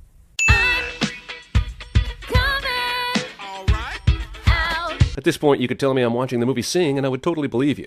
Jeremy confuses a movie about trolls trying not to get eaten with a movie about animals trying to win a singing competition just because they both have singing. That's the sin. Is this the third or fourth time-killing song montage this movie has made me suffer through? I lost count. It's the 0th, because while I'd argue that all of the song montages before this built upon characterization, this one especially does so, as it shows that Bergens can find happiness without eating trolls. I'll just get my worthless scullery maid to get another place setting ready for the lovely lady Glittersparkles. Gristle only introduced Bridget as his +1, so the only way Chef could know her name is if the screenwriters were committed to seeing Christine Baranski chew the hell out of this line. Sinning something you like, and making a bold-faced lie. Gristle does introduce Lady Glittersparkles to the chef by name. You seem to be having fun. Oh, I am. Meet the lovely Lady Glittersparkles. Man, the filmmakers really used the finest vintage technology and music for this workout montage. Between Gristle working out to Donna Summer's I Feel Love, Bridget singing Lionel Richie's Hello, Branch singing Bonnie Tyler's Total Eclipse of the Heart, Troll Village singing Earth, Wind & Fire's September, and Kool and the Gang Celebration, and Branch and Poppy's Cyndi Lauper True Colors duet, was anyone even thinking about the present day? I think DreamWorks made the right choice to stick with mostly older songs because most music from the past 15 years sucks ass. Do you have any idea how many times I had to listen to The Weeknd when I worked at a Domino's because he was my manager's favorite artist? It was one of the reasons I quit. True story. How is this skate being propelled exactly? Or steered? You are showing in your footage that Fuzzbert is running on the wheel to propel the skate forward. I'm sick of writing them, you're sick of hearing them, but can we please rise above glitter shitting? Or is that just where we are as a movie society? You don't see that stuff in Manchester by the Sea. Jeremy expects a children's film based on the Thomas Damn Trolls dolls to be anything like Manchester by the Sea. Like, bro, did you know what you were getting into when you saw the DreamWorks animation logo that you send? Now let's prepare the main course. Movie needs to pick a side, be a bonkers fairy tale about a grim death for the protagonist, or a lighthearted adventure for a f***ing toy line. Can a movie not be both? I mean, the 1986 Transformers movie was also a toy line-based movie that had a grim death scene, but also had lighthearted moments. Are you being sarcastic? Yes! Oh my god. Admit it, you half expected this character to poop himself out of shock, didn't you? Smidge is female, despite her masculine voice, which is the entire joke of this character. And no, we were not expecting her to do or say anything besides this line, because this isn't even the first time this running gag was used in the movie. Oh my god. You have to wonder, if a troll loses its color, does it still bring happiness to a Bergen that eats it? Probably not, right? So why didn't they just lose hope a long time ago and make it useless for them to eat them? Sure, they could just become tasteless by losing all happiness, but that wouldn't make for a satisfying and thematic way to resolve this film's moral conflict and be a good lesson for children, now would it? And I see your true colors shining through. I've heard this is exactly what happens to women, and many men for that matter, when Justin Timberlake starts singing. Sinning something you like, and sinning this scene. Bergen Ex Machina. Something, problem, solution, this isn't a Deus Ex Machina. And I love you for that. I love you too, Bridget. For no other reason this movie gives me except plot convenience. Plot convenience? The Pop Trolls helped Bridget learn how to find happiness, and they learned that Bergens aren't all evil. How is it that a child can understand the emotional weight of this exchange better than you can? Do you really think I can be happy? Of course! It's inside you! It's inside of all of us! I got this feeling inside my bones. And by inside you, I mean this song will be stuck inside your head for the next 3 days. Sinning can't stop the feeling. That's worth these many sins, as I'll explain in the next one. Also, it's obvious this entire movie was just a setup for this song, which was released 6 months before this movie came out, in a cheap grab for the Song of the Summer in 2016.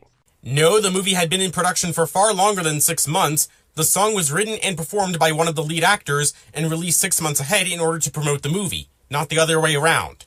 And while not my personal favorite song from this or the sequels, at least it doesn't fall into the grease trap that is 90% of modern pop. Looking at you, Ariana Grande, Bruno Mars, Drake, and Taylor Swift.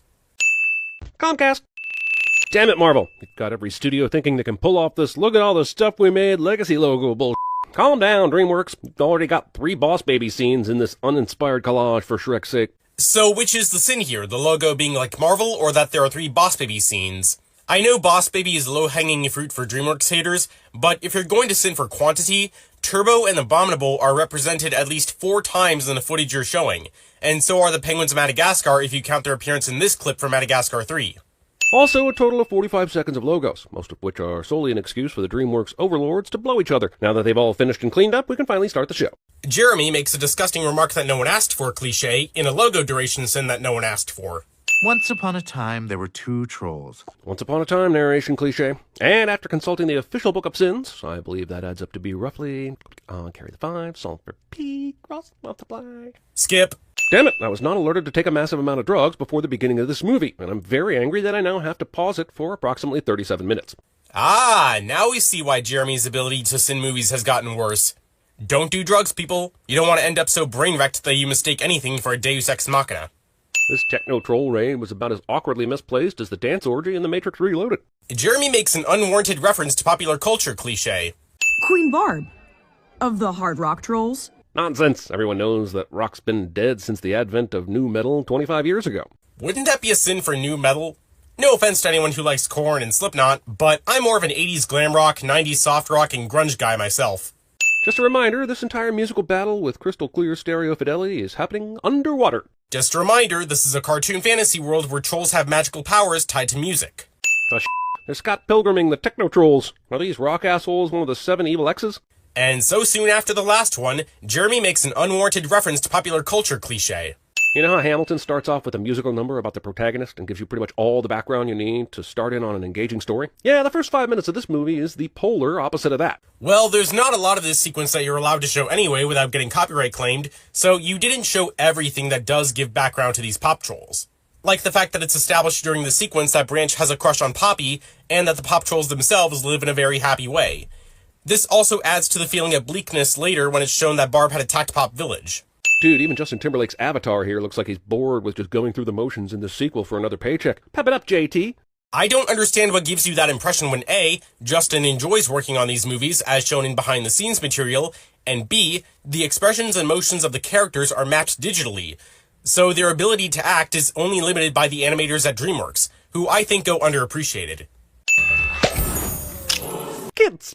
Jeremy expresses his disdain for kids cliché. Also, this is a worse cop-out for explaining reproduction than the f***ing stork story, man. Some kid is gonna walk out here with her pregnant mom and ask why her head isn't getting any bigger. Jeremy, I think any kid smart enough to know what pregnancy means would know that humans don't hatch from eggs, let alone out of a mother's head. That was some fancy footwork, Cooper. Some people just got it. You know, these assholes go out of their way to switch person, people, girl, boy, and so on for the blanket name troll for their species. So when they do refer to themselves as people, what are we supposed to think? Do they do other human things like poop, or go through puberty, or become tax attorneys? The use of the word people does not necessarily limit the subject of any sentence to a single species, even if in our world there's only one species that is sapient enough to fit what we would call people. But across all of these films, we have seen other sapient species besides trolls, like the Bergens, Vacationers, and the Mount Ragans. It's a story as old as time. Is it also a song as old as rhyme? Were they barely even friends and then somebody bent unexpectedly? Because I love it when people unexpectedly bend all of a sudden. Jeremy makes an unwarranted Beauty and the Beast reference to popular culture cliché. They took 6 strings, and those 6 strings had the power to control all music. So we're going full Lord of the Strings with our mythos then, eh? Which one is this? The Fellowship of the String? The Troll Towers? Return of the Multiple Endings? Jeremy makes an unwarranted Middle-earth reference to popular culture cliché. Also, this has never come up before. It's almost like the MCU deciding halfway through their run that Infinity Stones were the most important thing in the world, but they were never mentioned until, like, Thor the Dark World. Just because the Infinity Stones weren't mentioned by name until Thor the Dark World doesn't mean they weren't important to the MCU's Infinity Saga. They were important as far back as the 5th film, Captain America the First Avenger, with the Space Stone and the Tesseract. Techno, funk, classical, country, hard rock, and pop. Ah, yes, the generally agreed upon 6 major musical genres. Let me hip-hop on over to Wikipedia to see if you wrapped up all the major sellers. Yeah, everything looks R&B. I mean, A-OK. This is another instance of you talking over what a character is saying that explains the very thing you're questioning or criticizing. Peppy does say that the strings can play every kind of music in between. They took 6 strings, and those 6 strings had the power to control all music. They could play anything. Techno, funk, classical, country, hard rock, and pop. And every kind of music in between. The truth is that many of the other subgenres of music that this movie shows, mentions, or implies are derivative of one or more of the genres represented by the strings. For example, the K-pop trolls that we see later are derivative of the standard pop trolls, explaining their similar physical characteristics. And jazz is very reliant on musical instruments like the classical genre, possibly explaining why Chaz can levitate much like the winged classical trolls. That's why we need to keep our strings safe. Wait, this has been here hidden only by a thin curtain this whole time? No one has noticed this in Pop Village since the dawn of trolldom? Pop Village didn't even exist at the dawn of trolldom. Did you forget that this tribe of pop trolls used to live in a tree at the center of Bergentown in the last movie? They most likely brought the string with them during the escape. They just left the ancient super secret scroll out on the rock? The security in this village is so shitty, I'm wondering why they haven't been invaded and occupied before now. Again, the pop trolls used to live in the Bergen's troll tree. None of the other tribes of music trolls would have gone invading them for their string unless they had a death wish. Add on to the fact that they re-established Pop Village in the middle of a jungle, and that the tribes have been separated for a very long time, it makes sense why it took so long for Barb to know when and where to invade. And don't think I forgot about that f***ing laugh. Goodbye. Remind me why we care about this c***o's journey again? I'm convinced the actual leads in this movie have about 6 lines of dialogue apiece.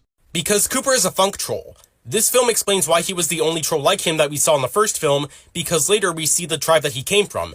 This also ties into the film's moral lesson about identity and how heritage and differences should not be foregone for the sake of equality. Only 4 more strings to go until rock unites the world. I like how this movie presents rock as the primary antagonist. Makes me feel nostalgic, like Dee Snider's about to appear before a Senate subcommittee and lambast Tipper Gore. Jeremy sins something he likes and spouts nonsense that has nothing to do with the movie cliche. That's just my man stuff. I love man stuff. Once again, why the gender specificity? Oh, I thought they were all just trolls, damn it. If they function like humans, why did Glitter Troll, who's supposed to be male, give birth to Tiny Diamond? During the production of this movie, it was going to be Cloud Guy who spawned a child out of himself, but they changed it to Guy Diamond for whatever reason. The original version would have made more sense, as all of the other troll eggs that we see in this film hatched into trolls that are babies, like Poppy in the first film, instead of being just shrunken down adults like Tiny Diamond. Guy Diamond is the only male troll that we've seen do this, so either he wasn't always Guy Diamond, if you know what I'm saying, or he found a lady troll and was holding their egg in his hair, like how an emperor penguin father hatches the egg of its chick on its feet. Also, I may or may not have listened to Andrew Kendrick say I love man stuff over 10 times in a row with my eyes closed right now. I have issues. Look, I get it. Anna is really hot, but bro, keep that to yourself. Also, Jeremy sent something he likes cliche. You may want to take a look at this. Normally I'd just do a regular sin for this, you better come take a look at this cliche. But it's even worse that it's already directly in Poppy's line of sight. One extra, you assholes. You just showed and sinned Poppy and Branch being distracted by their conversation about his man stuff. They weren't paying attention to what was coming into view in front of the balloon, and Biggie waited until now to interrupt them about it. Something gnarly happened here. You think? Branch is about as helpful as Forrest Whitaker's empath character from Species. This movie, that movie, unwarranted reference cliche. She took everyone. Why is that? Don't they just need the magical strings? And where the hell did they have the room on those ships to stow everyone? Because Barb wants to turn them all into rock zombie trolls later at the concert, and she brought enough ships to carry them. What is this? Pop trolls? Yes, the one group you apparently sent an invitation instead of just straight up attacking. An invitation you sent with this very bat, so I'm confused at your confusion. How do you know Barb sent a letter to only the pop trolls? While King Trollex and Trollsart seem surprised by the arrival of the Hard Rock Trolls, suggesting that they were never sent letters or just never got them, Delta Dawn says later that she knows about Barb's world tour, so we know that the Country Trolls were sent one. Barb just wasn't expecting to receive a response to any of the letters, let alone from the Pop Trolls. Oh, I need that pop string. And I know who's gonna help me. The most feared bounty hunters in all of Trolldom. Why does Barb need bounty hunters? She's been beating the shit out of all the other villages so far. What makes her think the weenie-ass Pop Village would put up a fight? Barb is not hiring these bounty hunters to attack the villages. She's doing that as she's traveling through Trolldom. The bounty hunters were hired to locate Poppy and the String because they're on the move. The K-pop game. Yes, K-pop fans are notoriously great trolls, but why wouldn't they be a segment of the Pop tribe? The word Pop is literally right there in the name. As I explained earlier, they are a segment of the Pop trolls. But since Peppy had isolated the main tribe from all other varieties of troll, to the point of Pop Village not knowing that they weren't the only ones, these K-pop trolls have lived separately from them. Movie wastes a badass Kelly Clarkson performance of a pretty good song by putting it in this movie. Jeremy sends something he likes, cliche. As the Pop Trolls are doing this medley of a bunch of songs from the last 20 years, except for the Spice Girls Wannabe, which rules my ass, I'm reminded that at least this lockdown has spared us any more iterations of that History of Rap bit on Jimmy Fallon's show that has been run into the ground, smashed by a steamroller, and then urinated upon by an angry armadillo. I'll admit, Jeremy, I agree with your sentiment here about the state of music over the last 20 years. Even if the songs DreamWorks chose here are at least good enough to be tolerable in my opinion. But then you had to date this video by bringing up the lockdown caused by the COVID-19 pandemic. And top that off with spouting nonsense that has nothing to do with the movie cliche. Did this movie just make a Tremors reference? Because honestly, I'd prefer to be swallowed by a graboid right now rather than have to watch any more of this nonsense. Jeremy points out pop culture references in the movie cliche. Well, hope Pop Trolls can swim. Hickory apparently went to the Wild Ethelbert Coyote School of Delayed Gravitying things.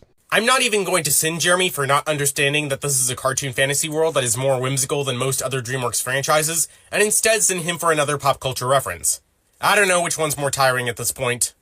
Poppy? I can't feel my face. This abominable mix of Kenny G and Christian Grey apparently shoots narcotics from his whistle horn, and now I'm starting to think this is a kids movie that actively promotes sex, drugs, and challenging authority, and that is for European kids movies, damn it. But this is a DreamWorks movie. While they have a history of verging on less than family-friendly topics, they never cross the line of actively promoting them for the sake of their child audience. Except for challenging authority because they were literally founded as a fuck you to the House of Mouse's dominance over animation. And who are you supposed to be, Cowboy Pants? Even if he's in a sort of disguise, how the hell does Chaz not recognize one of the only other bounty hunters in the Trollverse? The movie never said that Chaz, the reggaeton, K-pop, and yodeler trolls were the only bounty hunters that exist in this world. They were just the 4 groups that Barb was able to hire on short notice. And this scene proves that you've seen ahead in this movie and know that Hickory is actually the yodelers in disguise. We never saw them attend the meeting, that you cut out, where Barb assigned the rest of the bounty hunters to capture Poppy and the String. So it's likely that Chaz had never met the yodelers until now. You made a pinky promise to me, Queen Poppy, and you broke it. Did she, though? She promised that she would protect you no matter what, and as of now, you're still just fine. So really, that promise seems to me to be fully intact until you're dead. So either die or shut your wine hole, you overgrown smurf. While I do believe that Biggie's frustration went too far here, considering that there was nothing Poppy could have done to stop Chaz from hypnotizing them, he is technically right.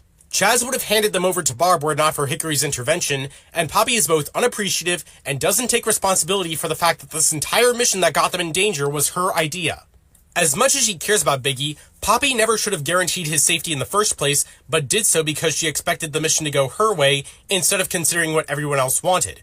Branch even calls her out on this later in the movie. How is this possible? Well, it's a very complicated story. One that we somehow have time to tell, since the A story is roughly 22 minutes long, and we thought that we needed to stretch to feature length to make a mint at the box office, but then yada yada yada, there won't be a third one of these. Irony! I want you to meet the king and queen of funk. Why do some territories have a king but others don't? Is there a king of pop? Why is no one mentioning the king of pop? There was. Peppy was the king of pop, but since he had no sons, he handed over sovereignty of the Pop Troll tribe to his only living daughter, until Viva gets retconned, which is why Poppy is the queen of pop. I think your map is a bit outdated. Oh, he's right. Look at that. It still has disco. It most assuredly does not. When we first learned of the story of the Strings, there were only 6, and they were divided into techno, funk, classical, country, hard rock, and pop. And the strings they represent are the whole basis of this story. Sure, the king was lying about the background, but they're looking at the map he presented them. Again, the strings can play every kind of music in between, not just the 6 genres they represent. Disco has origins in both pop and funk, so this implies that like the bounty hunters, there are, or rather were, disco trolls. Dude, is it just me, or has this expositional funk song been going on for like 48% of the entire movie? That would be a sin if it were literally the case, but don't BS your audience, Jeremy. Just like with the studio logos, we all know that your real problem isn't the length of the exposition. Denying our differences is denying the truth of who we are. How did they get George Clinton to voice this Seriously, did they pay him in a boatload of multicolored robes and purple kush? Sinning something you like while not paying attention to one of the important messages of the film. How the hell did the rock assholes find the funk trolls? They're not even in their designated land, man. They're in a mobile goddamn spaceship. Looking at that map again, Poppy and her friends went down the river from the land of the country trolls into this land for the funk trolls, so they are in their land. As for how the hard rock trolls managed to find the ship, it's funking huge and plays f**k music. Oh wait, reverse that. I don't even know why we're friends. Neither do I. I mean, probably for the same reason you're experiencing this forced relationship split about 2/3 of the way into the movie. Plot mechanics. Calling this relationship split forced. As I briefly mentioned earlier, and as shown in the footage you cut out, Branch had an argument with Poppy because she was too arrogant to consider the differences of the other troll tribes, and wanted to treat them all like they were the same as the pop trolls. Poppy, enough! I've listened to you, and I've done it your way, and now it's your turn to listen. It's time to get back home. I'm not like you. I can't just give up. Give up? I want to protect our friends and family. I can't go home until I've proven myself as a good queen. So that's what this is really all about. Why are you so upset? Because your dad was right, and Biggie was right, and Queen Essence was right, and I've been backing you up, even when you ignore them. But you never listen to me. Branch, what are you talking about? You want to be a good queen? Good queens actually listen. You know what I heard back there? Differences do matter.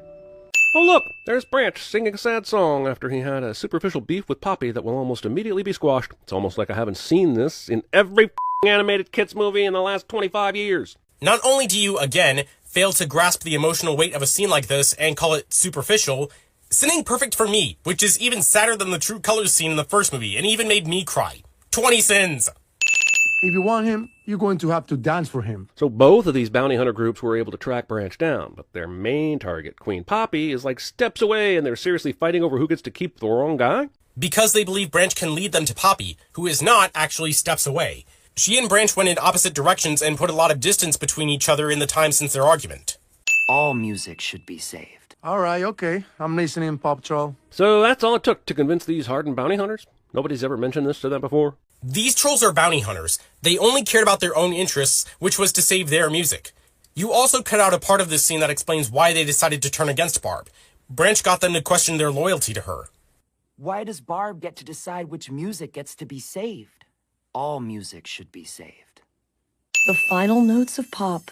It will never invade anyone's brain again. Turns out these strings are easier to find than mother boxes. Jeremy makes an unwarranted reference to Leave you alone? I'm sorry, you were the one who was all desperate to be best friends. Sure, but you were the one who apparently burnt the invitation, only to later carry around with you just in case you needed to make this point. It's called rubbing it in someone's face, Jeremy. This is a villain who wants to break down her victim on a psychological level before she's done with them. In other words, Barb is a bitch. I've got to go back. Jesus, this whole movie is travel, travel, travel, sing, sing, sing, trippy, trippy, talk, talk, travel, travel, travel. And I've suddenly developed a longing for the actual linear narrative of the first movie. A channel called CinemaSins doesn't know what a linear narrative is. A linear narrative is described as events being shown to take place in chronological order. Both Trolls movies up to this point have been generally linear, aside from a few flashbacks, like when Creek begged for his life not to get eaten and sell out the other Trolls, and Penny Whistle's telling of when the Hard Rock Trolls attacked the classical Trolls. The multiple instances of traveling and singing have nothing to do with the narrative structure of the movie. Who is in charge of cell design in this place? Because that's some piss-poor cell bar construction if you're actually trying to keep something in there. Jeremy questions the cell bars' ability to contain Poppy while showing video evidence that her head is too wide to fit through them. Is you blind? Play the ultimate power chord and then... You'll see! Rock tease. Haha, boner joke. I'd give all the synths back if Barb just started playing God Gave Rock and Roll to You, like they did at the end of Bill and Ted's Bogus Journey. I don't care if it's the Argent, Kiss, or even the Petra version. No, you wouldn't. And as good as all those versions of that song are, they're too soft for what Barb is going for here with Barracuda. Who wants to see what the ultimate power chord can do? Considering this is all new territory, I'm curious how you even know what it would do, or even that it exists in the first place. This is why you should have paid attention to that exposition scene from the Funk Trolls earlier. The lyrics of their song mentioned warning signs when they told Poppy about the Pop Trolls in the past monopolizing control of the strings. The elders of the other troll tribes knew that Pop could potentially use the strings to turn them all into Pop Trolls, hence how Barb would know that it could do the same for Hard Rock Trolls. This explains why each tribe took their string and went their separate ways, and why the Pop Trolls had the Strings' original harp shown at the beginning of the movie.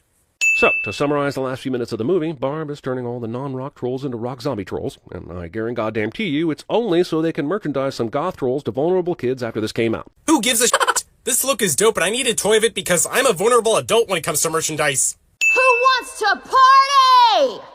Without smiling. This line would be a lot funnier if the shot didn't immediately cut to a bunch of the rock trolls all currently smiling. Sitting this line delivery for any reason. It lives rent-free in my head. In a second, you'll find out she's faking this. That's right, she's somehow faking a completely changed outfit and glowing red eyes. Feel free to just go with it, but I've got a job to do here. God damn, we're still sitting this scene? Okay then, Poppy wasn't fully converted into a rock zombie because she put gumdrops in her ears to block out the sound of the ultimate power cord. It stands to reason then that the zap can give any troll the appearance and abilities of a rock zombie, but it must be audible in order to override their free will.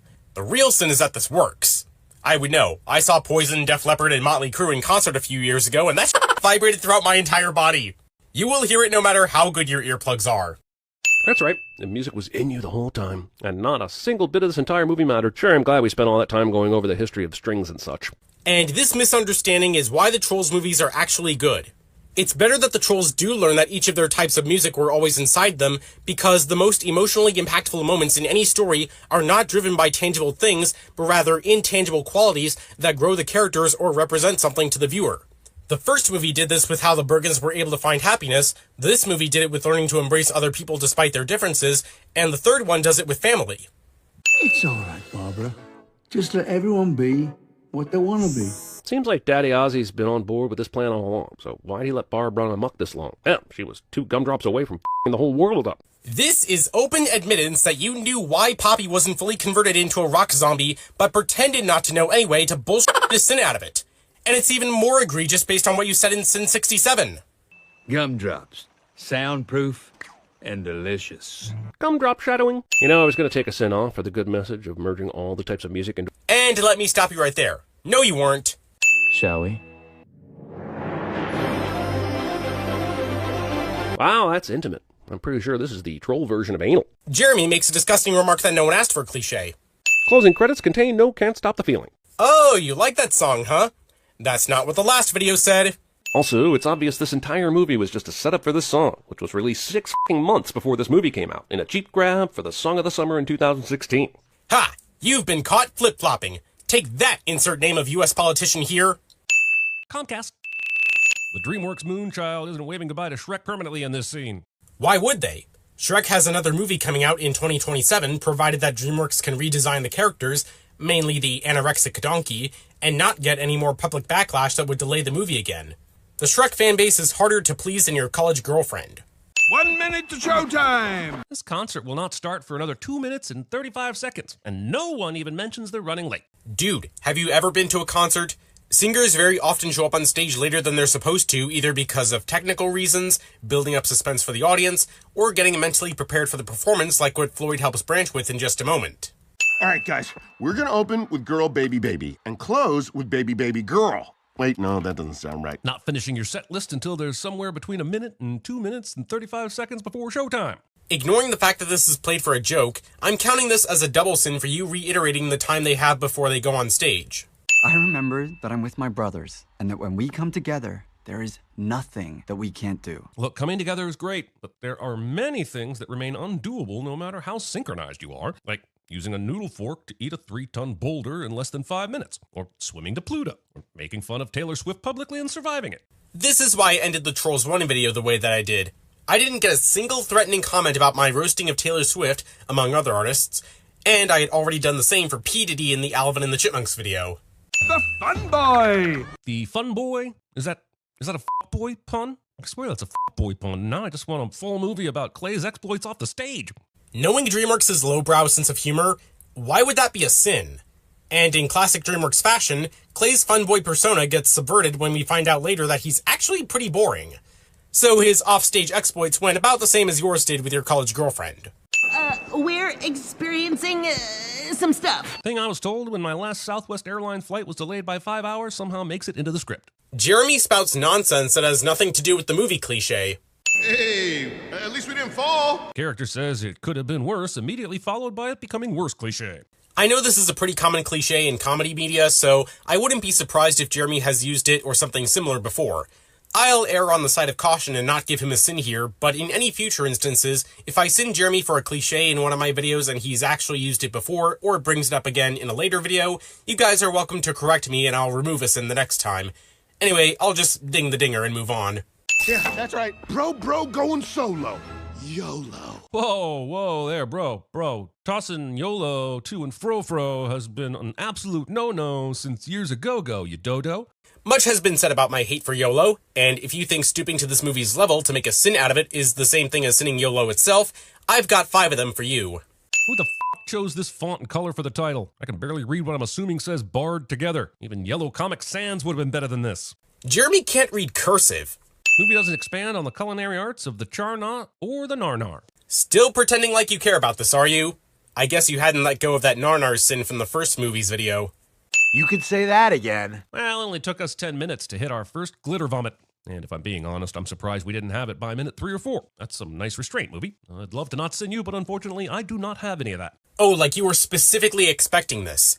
Knowing how much you dislike this kind of humor, you'd sin it whenever.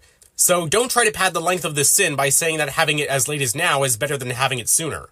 We find out here in a second that Bridget's balloon dress is one pop away from completely disintegrating, which makes this the dumbest way to enter your wedding since my college roommate played Bon Jovi's You Give Love a Bad Name for his fiance's entrance. This is one of those sins where CinemaSins likes to introduce a point only to diverge from it and spout nonsense that has nothing to do with the movie. Cliché. Thus padding the video's runtime. And the point he led with is moot anyway because there's nothing sharp enough to pop this balloon dress on Bridget's way down. Drama. Corn me, Dinkles. Asking Dinkles to corn you. Sinning Mr. Dinkles. Just for that, I'm going to use his meep as the dinger for this sin. It wasn't until I heard about you saving the world from the rock apocalypse that I realized you were even still alive. Wait, you thought your baby brother was dead? Dead? And you just went on with your life? Why would you assume your younger brother was dead? He didn't. John Dory was probably hoping that Branch was still alive, but that doesn't mean that he thought his brother was dead. The reason he wasn't sure was because at the time Brozone parted ways, Pop Village was still living in the Troll Tree at the center of Bergentown. So until now, John Dory had no way of knowing if Branch had been eaten by a Bergen. I hadn't heard from him since the band broke up. So did you also assume Floyd was dead? I'm gonna count this as a double sin too, and you all know what that's worth. Oh yeah, and Jeremy yells at the screen cliche. The bottle is made of diamond, and there's only one thing that's powerful enough to shatter diamond. But the whole thing isn't made of diamond, right? It looks like a section is made of gold, and there's a small entry point for the tube. I know you want to get back to Chekhov's perfect family harmony, but I really think you have a few more options here to explore. Except, as we see at the end of this movie, the caps on these bottles are made of diamond too, and the openings are too small for the trolls to get out through anyway. So the real sin is that they shouldn't have been able to fit in the first place. You don't get it. You don't have any siblings. Thinking someone can't understand something they don't have personal experience with. Oh, typical lying, manipulative CinemaSins. Here's the dialogue they don't want you to hear. It's not that easy, okay? You don't get it. You don't have any siblings. That's my point! Branch, you are so lucky to have a brother to fight for. I mean, if I had a sister, it would be so perfect. Meet Rhonda, y'all. Ain't she a beaut? No, she looks like AI tried to make a copy of the cat bus from My Neighbor Totoro. Pronouncing Totoro as Totoro. This whole plot could be a metaphor for subjugating another race and then co-opting their culture and talent to profit off of. But I'm not sure this movie has the slightest ability to handle that depth, or even the intention to do so. So you picked up on the subtext of this scene and are asking it to be the plot? What would that accomplish that this already not-so-subtle analogy doesn't? If it were, it would distract from the film's theme of family, which is why the plot is about Branch reuniting with his brothers, not exposing a flaw in the entertainment industry. That's only a side effect of the protagonists accomplishing the main task. We obviously can't rely on this troll to get us through this dress rehearsal. I was going to make some crack about why you're bothering to rehearse at all if you just steal talent from another person. I realized the greater sin is this pair of fakers practiced more than the boy band who needed to hit their perfect family harmony. These musicians are dumb. In the interview scene right before this, it was shown that Velvet and Veneer were keeping it a secret that they've been stealing talent from Brozone, something that gets revealed to all of Mount Rageous at the end of the movie.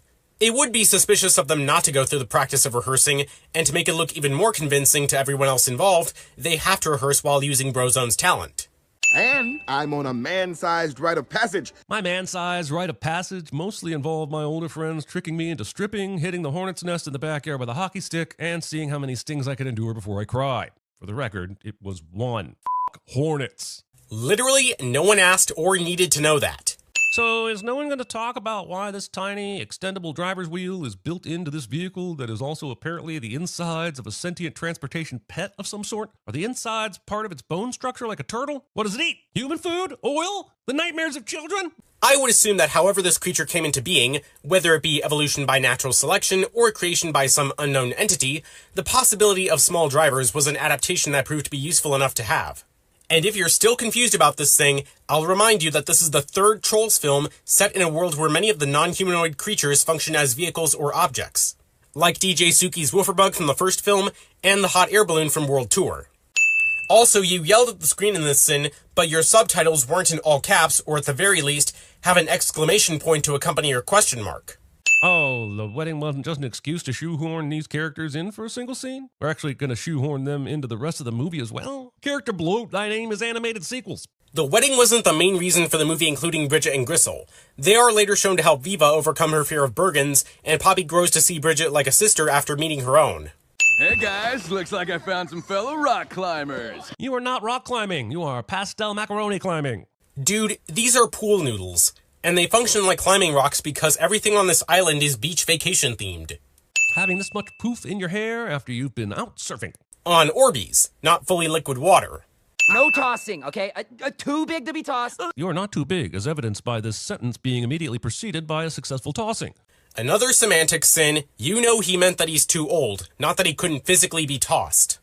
Killer nachos you got here, by the way. Those are not nachos. Those are shards of stained glass, and you know it. I don't think Jeremy gets that food in this world can look like inedible objects because this is literally a toy-based movie. I mean, the beings eating these nachos are Muppets who share a world with creatures based on the Betty Spaghetti dolls and the Thomas Dam Troll dolls. This is my wife and business partner, Brandy. She is my soulmate, my very tall soulmate. But we make it work. Scene does not contain diagrams and or visual proof of how these two make it work. And knowing you, Jeremy, you don't deserve to know. All right, fine. But this is more than likely beneath me. What Anna Kendrick muttered while agreeing to do a third one of these things somehow makes its way into the script.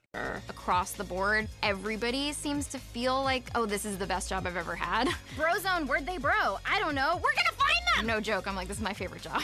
I'm sorry, what were you saying, Jeremy? Because it sounded like you were putting words in other people's mouths again. This is one of the worst things you can do as a film reviewer. Deny the passion of the filmmakers. Don't make that noise, please. I don't need to have thoughts about troll sex. And there goes my brain. Melted marshmallow-coated gumdrops. I'm giving you 1 sin for singing Anna Kendrick's Love Growl, and another 10 for the absolute hypocrisy of claiming to be disgusted by the thought of troll sex after wanting to see a diagram of Bruce and Brandy making it work. The movie is now having a sentient pile of old-school Amazon packing fillers sing Dolly Parton's 9 to 5, and you're expecting me to not sin this? For the opportunity to acknowledge what is happening on the screen? Nope, none of us were expecting that. I had an idea. Crimp has invented a wearable, transportable prison device that sucks the life out of its inhabitants in real time, and if she isn't tried for war crimes by the end of this movie, I'm calling for a congressional hearing. Yes, but Crimp wasn't doing it intentionally. She says before this in a clip you cut out that she had made it because Velvet asked her for a device that would make her smoothies on stage. You said you needed a way to make your smoothies even fruitier on stage? You did?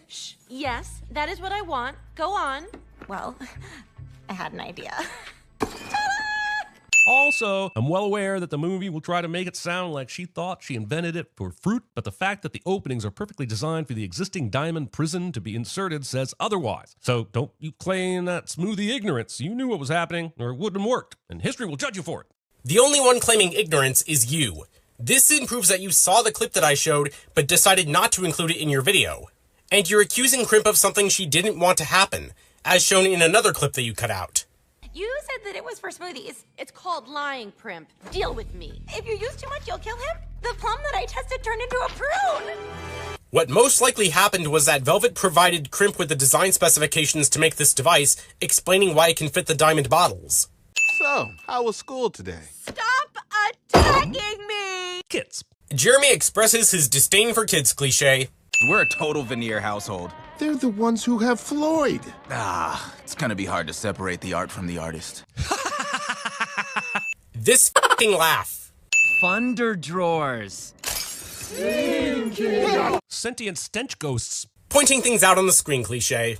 Oh my gosh, hello! And this will turn out to be Poppy's long-lost sister that no one was even looking for because of course it is. Sinning Viva. I don't care if she's the most shoehorned sibling character since Jacob Toretto in F9. Viva is in the top 3 best characters in the Trolls franchise. Papa Trolls, lights on for our new friends. This is a terrible mini golf course. Are you supposed to chip the ball up into this intestine-looking hot dog on hole 2? And even if you somehow get it in there, there is 0 space for you to putt near this hole. And 17 looks way too easy and has a random lighthouse. I'll spare you the rest of this sin and the next 2 because they're just Jeremy pointing out and nitpicking this mini golf course. I'll just give him 3 sins and move on. I've always dreamt of having a sister. I was just saying this. Wasn't I just saying this? Yes, you were. And in the real world, we would call that a coincidence. But in a movie, we just call it forced foreshadowing or forced shadowing for short. I mean, it was kind of necessary in this case. Not only because it's an animated movie for children, it also gives Poppy a purpose in the narrative.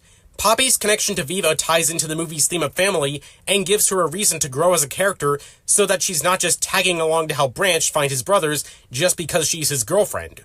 This very misshapen and unfair die. Pointing things out on the screen cliche. They were this close to getting eaten until Viva and some of the other trolls fought them off. Was fighting them off an option? I feel like what little I remember from the first Trolls movie, and I'll grant you it's not much, didn't imply any of the trolls were capable of fighting back against the Bergens. But now you're telling me some did? I call bullshit. You just wanted a way to introduce Poppy's sister, and I see through your lies. I will grant you that this was a half-assed way to introduce Viva, since the first film obviously wasn't made with her in mind. But it doesn't contradict anything on its own. And as vulnerable as they are, trolls can still fight back against creatures larger than themselves, as we saw in the first film, like when Branch fought the spiders, and when the Snack Pack defended themselves from Bridget. Viva found this old, abandoned Bergen golf course and transformed it into this troll utopia. You know, instead of searching for her family at all. And we're also intercutting to King Peppy trying to justify never looking for his daughter. This movie is full of all kinds of quitters. Note that CinemaSins never gives us the movie's audio when showing Peppy and making their claim that he never looked for Viva. You know what that means. Here's exactly what Peppy says. I kept screaming, "No troll left behind!" But when I went back in, the tunnels had collapsed. That's when I found Viva's Hug Time bracelet. So he did go back into the tunnels to look for Viva, which is how he got her Hug Time bracelet, with the implication from an earlier scene that he gave it to Poppy. The real sin is that this is obviously a retcon because in the first film, Peppy orders the trolls to move out immediately after they leave the tunnels. He never went back in according to that film. There's no way Viva's gonna let her go.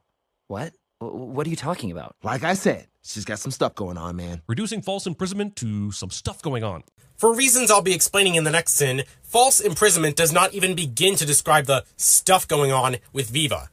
I know you think it's risky, and maybe it is, but it'll be worth it. Family's always worth it. Hear me clearly. No. Family is not always worth it. All relationships are hard, and many are worth sacrificing and fighting for, but some are so toxic that separation is the healthiest option, and that includes family. So no, Poppy, family isn't always worth it, and anyone who needs to get off that guilt bus has complete permission to exit at the next stop. I was very close to removing a sin for this because this hit me hard, for reasons I won't go into. But that doesn't mean that we shouldn't be teaching kids the right lesson. You sinned Viva, and Peppy, for being a quitter, but maybe that's just part of her character and what the filmmakers wanted to show as the wrong position in order to get the message across to kids. From Viva's perspective, she lives in a world with so much danger that she'd rather keep her only sister, who she just found out was still alive, with her by force, than go with her to an unfamiliar place where they could be killed. With her biggest fear being Bergens, who she doesn't believe have changed. Viva's behavior is toxic, and her trauma from the Great Bergen attack made her want to quit. But the movie does attempt to make the audience have sympathy for her by showing the fun times that she and Poppy had, and her deciding to let Poppy go as much as it pains her. Well, don't just stand there. Go get him. Why does it have to be me? Because Crimp's locked in the closet. Now go! If you're gonna have a villain be this one-dimensional and evil, the least you could do is let her grow a mustache to twirl. That's the point. Velvet, and to a lesser extent Veneer, are meant to be obstacles that aren't supposed to be well developed. Veneer does get some of that, but Velvet is shown to have no redeeming qualities. But that doesn't make the movie bad because the development of the protagonists is still achieved without her influence. Besides, it's entertaining to watch her be a full-on bitch who gets what's coming to her at the end. I'm the oldest. I had to be the leader. U.S. presidential elections. There are funnier things that could have been said instead of this, but I'm not going to elaborate because I like to keep politics off my channel. And religion. Mostly. Don't be a baby, Branch. Telling someone not to be a baby after dressing him in a diaper for your rehearsal. Dude, I think that was the joke. This is Branch's bunker. He built this for you guys. I didn't know. I guess you never asked. About the bunker he had no idea existed? About the revelation that just surprised you as well? Yeah, somehow he never thought to ask, asshole. John Dory's response in this scene could potentially imply that he was made aware of the bunker in concept by Branch prior to Brozone's breakup. Much like how Floyd was made aware right before it happened. Poppy already knew about the bunker, but not that Branch had built it for his brothers. She and the members of Brozone each had one half of the information, which is why this revelation surprised all of them. I have been by your side from the moment we skip. Jeremy skips relevant/emotional moments cliche. Chrissy, I didn't think we'd both find ourselves tied up on this honeymoon. Sexist ideas of gender-normative roleplay. The children watching this movie need to learn earlier that anyone can click the sub button. Jeremy, I'm pretty sure this was a joke meant for the adults, not a lesson for the children. Also knowing these two, Gristle was definitely the one tied up. After that, we need to cut the power so we can move freely through the interior air ducts. Won't cutting the power alert anyone using said power that you might be up to something? This is a terrible plan.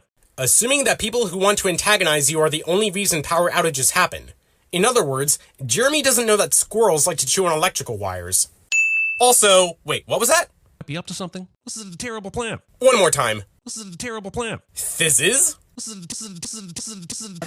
is what it is. It is what it is. Poppy and Branch are trapped here down by the bottle, but in the next shot, they somehow throw the stretchy hands with perfect aim straight up 50 feet up through the vent to ascend, and I'd just like to say that cartoons sure do get away with a lot of bullshit. Which is why it's a cartoon. And your complaint is even more unfounded when you consider that this is a fantasy world with very little resemblance to Earth. So you have nothing to base what should be correct physics in this world on. Let's go autograph some butts. Is a thing that is said in this movie. Jeremy acknowledges what is said in the movie cliche. Wait! Deus ex vivina. Pre-established thing/character, blah blah blah. Jeremy misuses Deus ex machina when something happens suddenly cliche. You're Poppy's sister? That makes us best friends too. It does not. It does in the culture of these pop trolls. They're so positive that they live by the mentality of, any friend of yours is a friend of mine. Ironically, Bridget, a Bergen, adopted this mentality and had to convince Viva, even though Bergens were formerly enemies of the trolls. It's part of what makes this scene so impactful. Okay, we need to leave right now. Running after you've been accused of a crime. Do you want Tommy Lee Jones to chase you? Because that's how you get Tommy Lee Jones to chase you. And then you have to jump out of a sewer. It's a whole thing. Jeremy makes an unwarranted reference to popular culture cliche.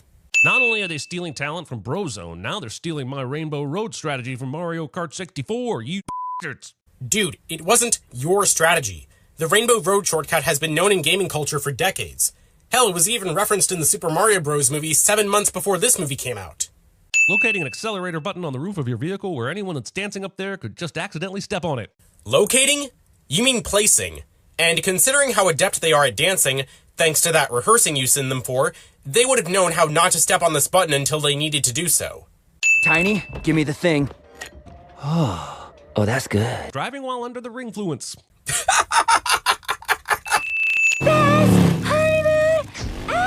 Yeah, who needs lots of sex when you can ride a motorcycle off the road and toss an RV mealworm toward a boat so that it can puke up your friends as you then drown in tapioca balls?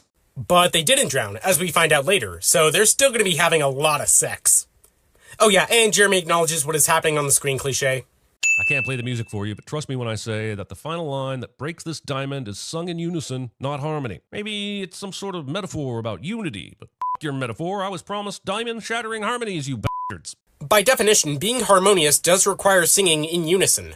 Brozone still needed to hit the right combination of notes to sound pleasant.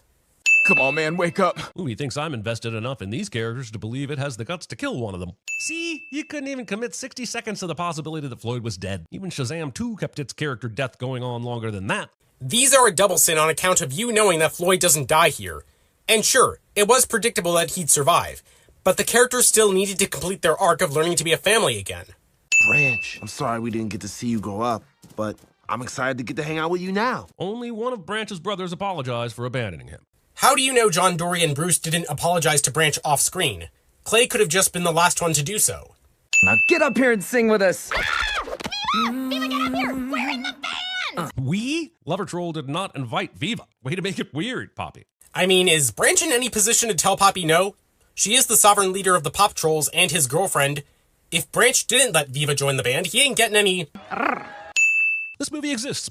Oh, I see. Now we're sending this movie simply on the fact that it's a live-action remake and siding with the internet minority who think that these shouldn't exist. I haven't seen any other Disney remakes besides this one, but that's more so due to my disinterest in the originals. I don't think these are inherently a bad idea. It's really the execution that matters. You've probably seen this Disney opening logo hundreds of times and not once thought about why so many lights are on inside this giant castle wasting electricity. But thanks to this educational film critique channel, you now understand more about the world around you and can carry forth as an upright citizen. You're welcome. I find it interesting that you call yourself an educational film critique channel in this sin.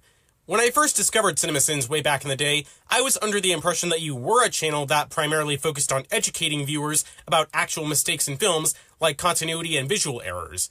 To be fair, you have always sinned those things, but they are very rare since you would rather make cringy jokes and nitpick every aspect of film narrative structure, no matter how strongly backed they are by literary science. What I'm saying is, as someone who loves science, and as a YouTuber who strives for educational value in my videos, I find it really scummy that you continue to hide behind this facade, and it's had a genuinely negative impact on pop culture discourse. Making your alien language a one-to-one cryptographic translation of English. This basically means that the alien language was based on English and then changed into a code with the exact same amount of letters in the alphabet and the exact same phonetic rules. Which is fine if you're willing to deal with the philosophical and cosmological implications of the startling information that Earth's English is the etymological center of the universe. This movie does not. So, you sin the fact that the Tantalog language can be cryptographically translated down to the letters of an Earth language, but not the fact that the aliens using it look like animals from Earth? Name a science fiction property that doesn't show aliens and their culture as having characteristics similar to what we have on Earth. If there were, the audience would have nothing familiar to latch onto to know what was going on. They would be, pardon the pun, alienated. 626 is unstoppable. I'm honestly surprised that June 26th hasn't become Stitch Day or some shit where people quote this line while doing stupid social media stunts. And I just created it, didn't I? No, it already is Lilo and Stitch Day. And that's not a sin for the film, that's just your hypothetical problem with the audience that no one cares about. Movie cuts to some of the other aliens, but completely leaves out a live-action Mr. Pookie McFluffentuft. I can only assume that this is because they are making a standalone spin-off with his character being fed up with your bullshit. Jeremy pads the sin count with bullcrap cliche. Don't make me say it. Uh-oh. Designing your gene tracking gun to focus on the smaller amount of genetic material in the room instead of the still existing larger amount of genetic material in the room. Because they're programmed to track any genetic material from 626 that strays beyond the spot where he's being restrained. They're not going to shoot him when he's detected as being there, but will shoot wherever his DNA is detected elsewhere, even if 626 himself is in the spot where he's supposed to be in. This is exactly how they worked in the original film too. Also, what is the shoot-to-kill threshold on these things, and why are they self-firing? Refer to the previous sin. Also, some of the sins in this video will be extremely similar to sins from the original Lilo and Stitch video. If it helps, just pretend this is a live-action remake of our first Sins video, because that apparently makes it worthwhile and important. Thanks for admitting that you're just straight up running out of material. In 12 hours, we project he will collide with a planet called Earth. Oh, for f***'s sake, you're speaking English. And I know that this is the word Earth, and there is no f***ing dash between the E and the A, you fabricating f***er. Oh, come on. You still didn't realize how dumb this sin was? Them being able to speak English doesn't mean they should be able to say every English word correctly. I mean, English in general has been mocked for being a super difficult language anyway, considering all the inconsistent ways letters would be pronounced for certain words. Dr. Jakiba, you will travel to Earth where you will capture the escaped lab experiment known as 626. Agent Pleakley, you will be going with him. Choosing the mad scientist who you absolutely cannot trust to go on a mission with an agent you didn't know existed 5 minutes ago. Brilliant ops planning. It's not like the Grand Councilwoman is relying on these two. She already knows Jumba is untrustworthy and thinks Pleakley is expendable. If they can capture 626, that'd be great and convenient. But she could go down to the planet herself with troops like she does at the end of this movie and the original. This clock says 2, but Lilo's watch said 3:45 a few seconds ago. I don't care if there's some explanation or someone's clock is wrong or it's being shown out of order. Just stop showing clocks in your movies, Hollywood. Quit letting big Chronos boss you around. I feel like you only said that you don't care if there's an explanation just to feign ignorance that this clock could just be broken or that the batteries have been used up. Instead of solving this non-issue with that, you took this as an opportunity to complain that movies shouldn't show clocks. Like, what the hell? Also, that pronunciation of the word explanation. You know, silly, it's not a friendship bracelet if you don't have any friends. Kids. In fact, they should have just named this entire movie Kids, but apparently that's a whole different movie. Jeremy expresses his disdain for kids cliche. The music starts playing before Lilo places the record in the player, even though the record playing is an example of diegetic music, which means its sound originates from within that world. Oh, what's that? Is this just an excuse to use a word I just learned? Indubitably. While the song in the scene is diegetic in that it originates in the movie's world, it's not supposed to be in time with what's being shown on screen. This scene is edited to cut between Lilo before and after she puts the record on the player. So if the song in these shots were edited to match these cuts, it would have sudden skips.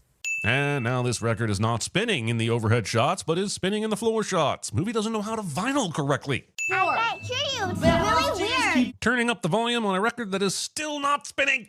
You had a point there about the vinyl, but I let 2 sins play because you double sinned for the same offense.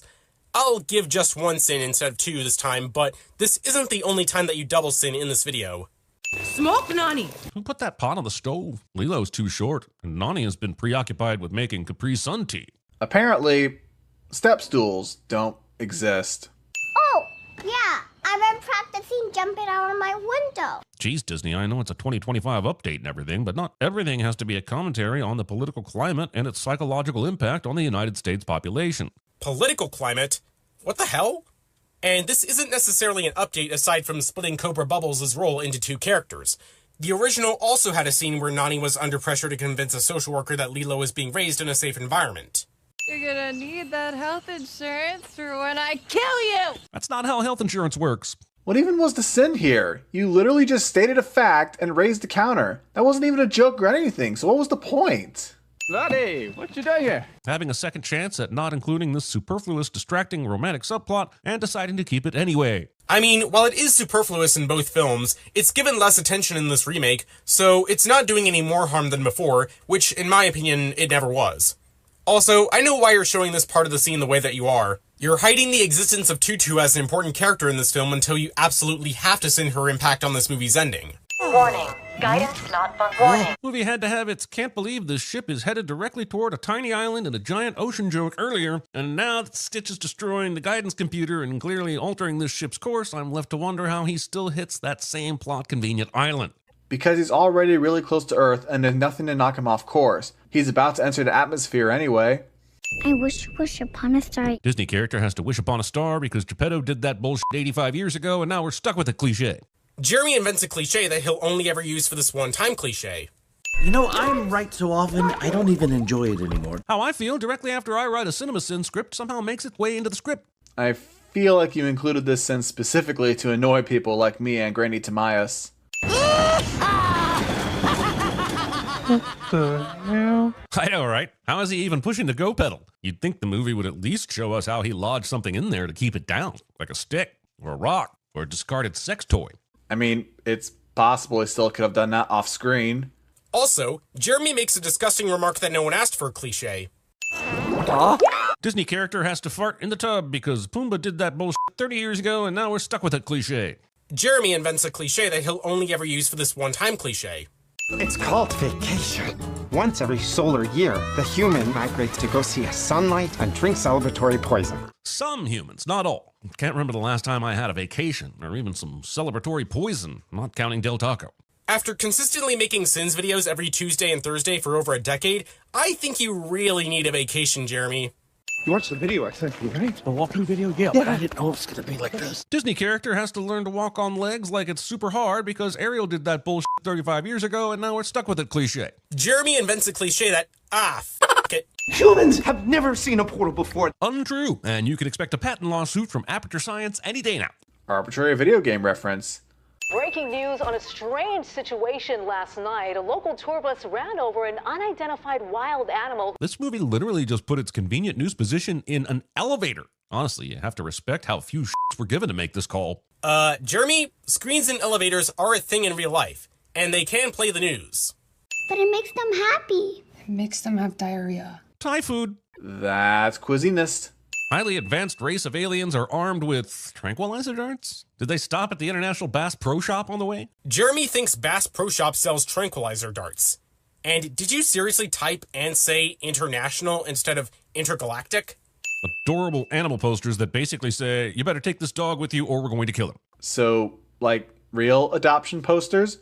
Again, what's the sin? Are you sinning real life for having these posters? Wait, 626 was also adopted on 626? This kind of coincidence deserves a mathematical inquiry, like the birthday problem, so a professor can do some math and make some money showing us how our idiot brains don't understand random correlation. However, I'm still sinning this because I'm pretty sure it was crafted by a human trying to be clever and not by the unfeeling cosmos of mathematical chance. Dude, it's a movie. It's allowed to have tongue-in-cheek moments like this. Just like how some comic book characters like Pamela Isley, Victor Fries, and Harleen Quinzel are the real names that are a play on words of the Batman villains they become.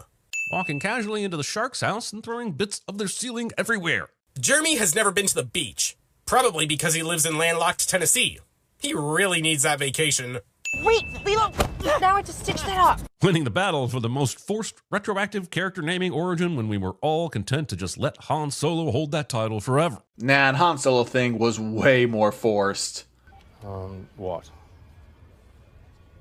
Who are your people? I don't have people. I'm alone.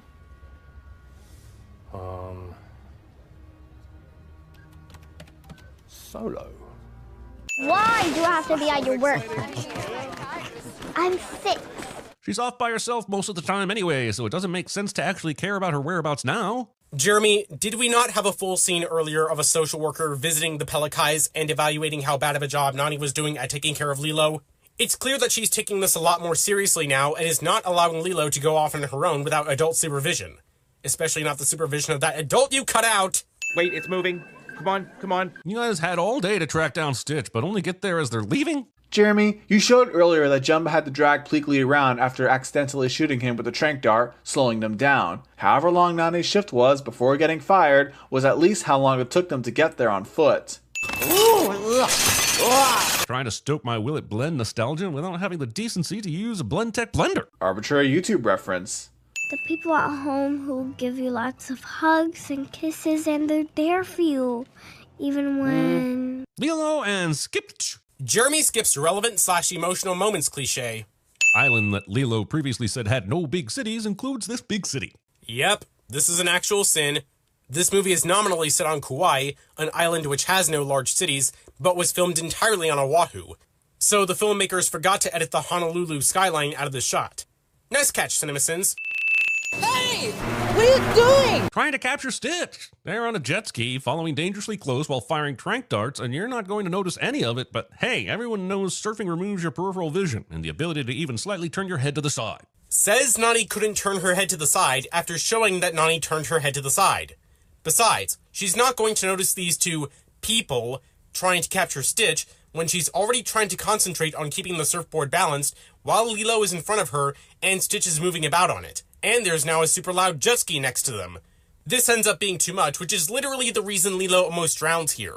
Tranq darts conveniently hit the only part of Stitch with padding, rendering them useless. Also, tranq darts conveniently hit the only part of Stitch capable of keeping him afloat, rendering his floaties useless. Jeremy points things out on the screen cliche. There's a way that the state will pay for all of this, but it means that you have to officially relinquish guardianship of Lilo. Official, give us your sister and we'll pay for your hospital bills programs. Which Nani has no other choice than to do because she wasn't able to file for health insurance before this incident. Remember the "that's not how health insurance works" sin from earlier? We have found a glitch. Trying to sneak in roll credits for the straight-to-video sequel that you haven't made a live-action remake of. Yet.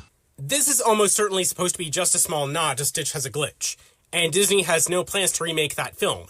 They could adapt elements from it like the glitch itself, but with how important Jumba was in that story, and the fact that he's now a villain in the live-action continuity, they can't possibly adapt it faithfully. She's not here. What do you mean she's not here? Being a social worker but not understanding simple 3-word English sentences. Being a 50-year-old man and not understanding these kinds of sentences. Sometimes family isn't perfect, but that doesn't mean they aren't good. But it might mean they aren't good to be around, right? It's okay to get distance from toxicity even if it's a family member, right? Okay, just making sure, in case someone needed to hear the non-Disneyfied version of what's happening here. Jeremy, as I talked about in the Trolls Band Together video, just because familial relationships are not immune to toxicity does not mean we shouldn't teach kids to value and support family by always seeing the good in them. And it's better if we can teach them before they find out how scary toxic relationships can be, as it may help them from going down the same path. Lilo may only be 6 years old, but she's stronger than you for being able to see the good in Stitch.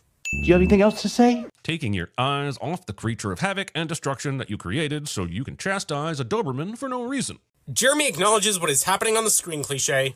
This movie's portal gun operates in various ways throughout the movie. Sometimes just making it so you can see and walk through walls. Sometimes making it so you can shoot 2 portals that connect. And sometimes it just allows you to basically teleport anywhere you want. And it does all this without ever once stopping to explain it to me with some clunky exposition. Oh my goodness, dude. It's a sci-fi gun. Why are you wasting time on questioning this kind of stuff? And isn't showing you this stuff all the exposition you need? And wouldn't you have send the exposition for being clunky anyway?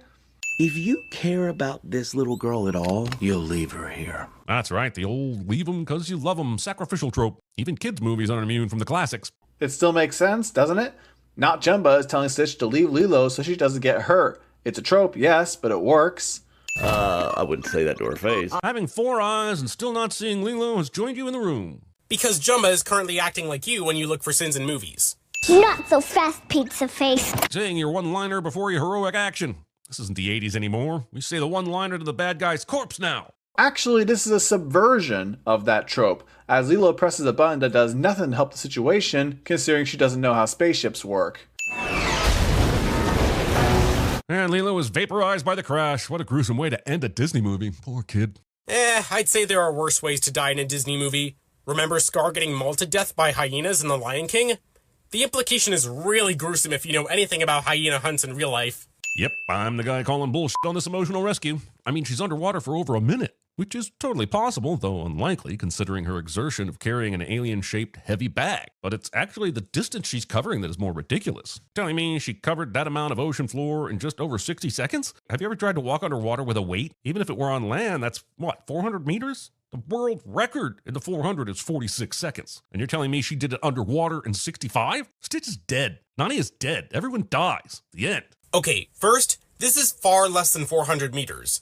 Knowing that Jumba's ship is smaller than it was in the original, and judging from where the shoreline is in the shot, this looks to be about the length of an American football field, including the end zones if we're being generous. In that case, the distance would only be 120 yards, or just under 110 meters, not 400. Second, just because the movie shows us this in 65 seconds does not mean it only took that long. It could have taken more for all we know.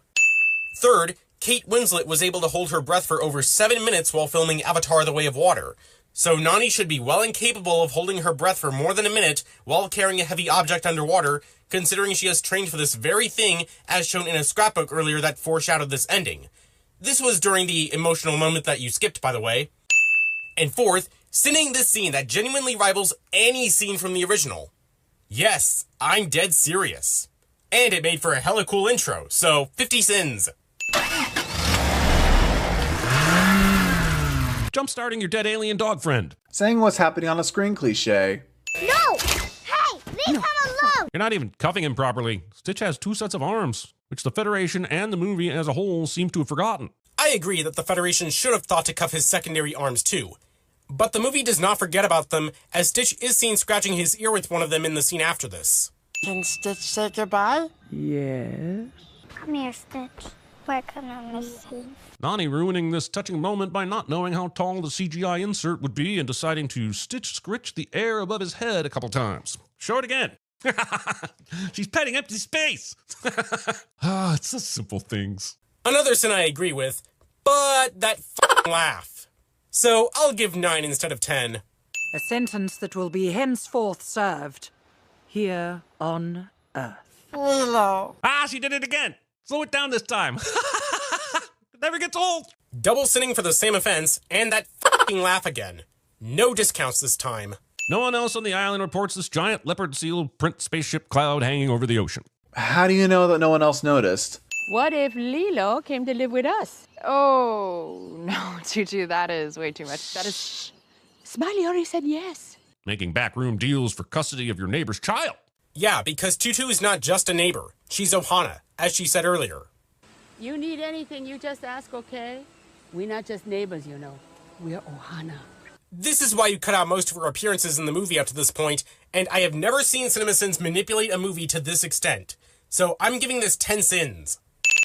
You're so smart, Nani. I think you should join the Marines. Trying to make the audience feel better about this moment by having Lilo be okay with it, even though any average 6-year-old would be terrified.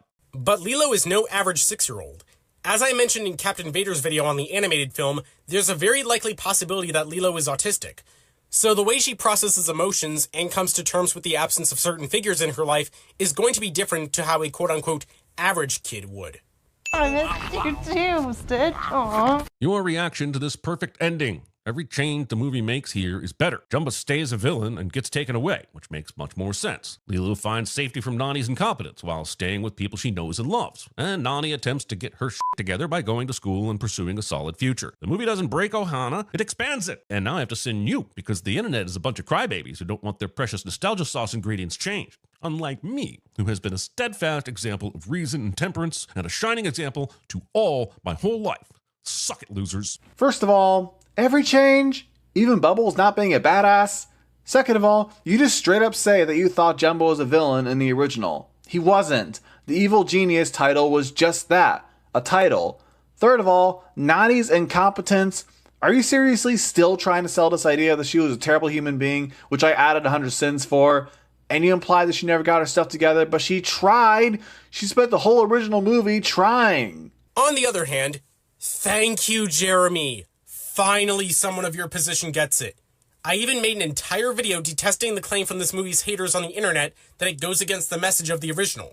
I, too, am sick and tired of them spreading this false narrative that Nani didn't try hard enough to keep Lilo in her custody when the movie goes out of its way to give a situation where they could still be together. The only reason she isn't regularly is because Lilo wanted Nani to be happy by following her dreams and not to worry because she's being cared for by people who they consider Ohana. I may not agree with your exact defense for this ending, but I will nonetheless remove 5 sins. Even as someone who wasn't a huge fan of this film, amen.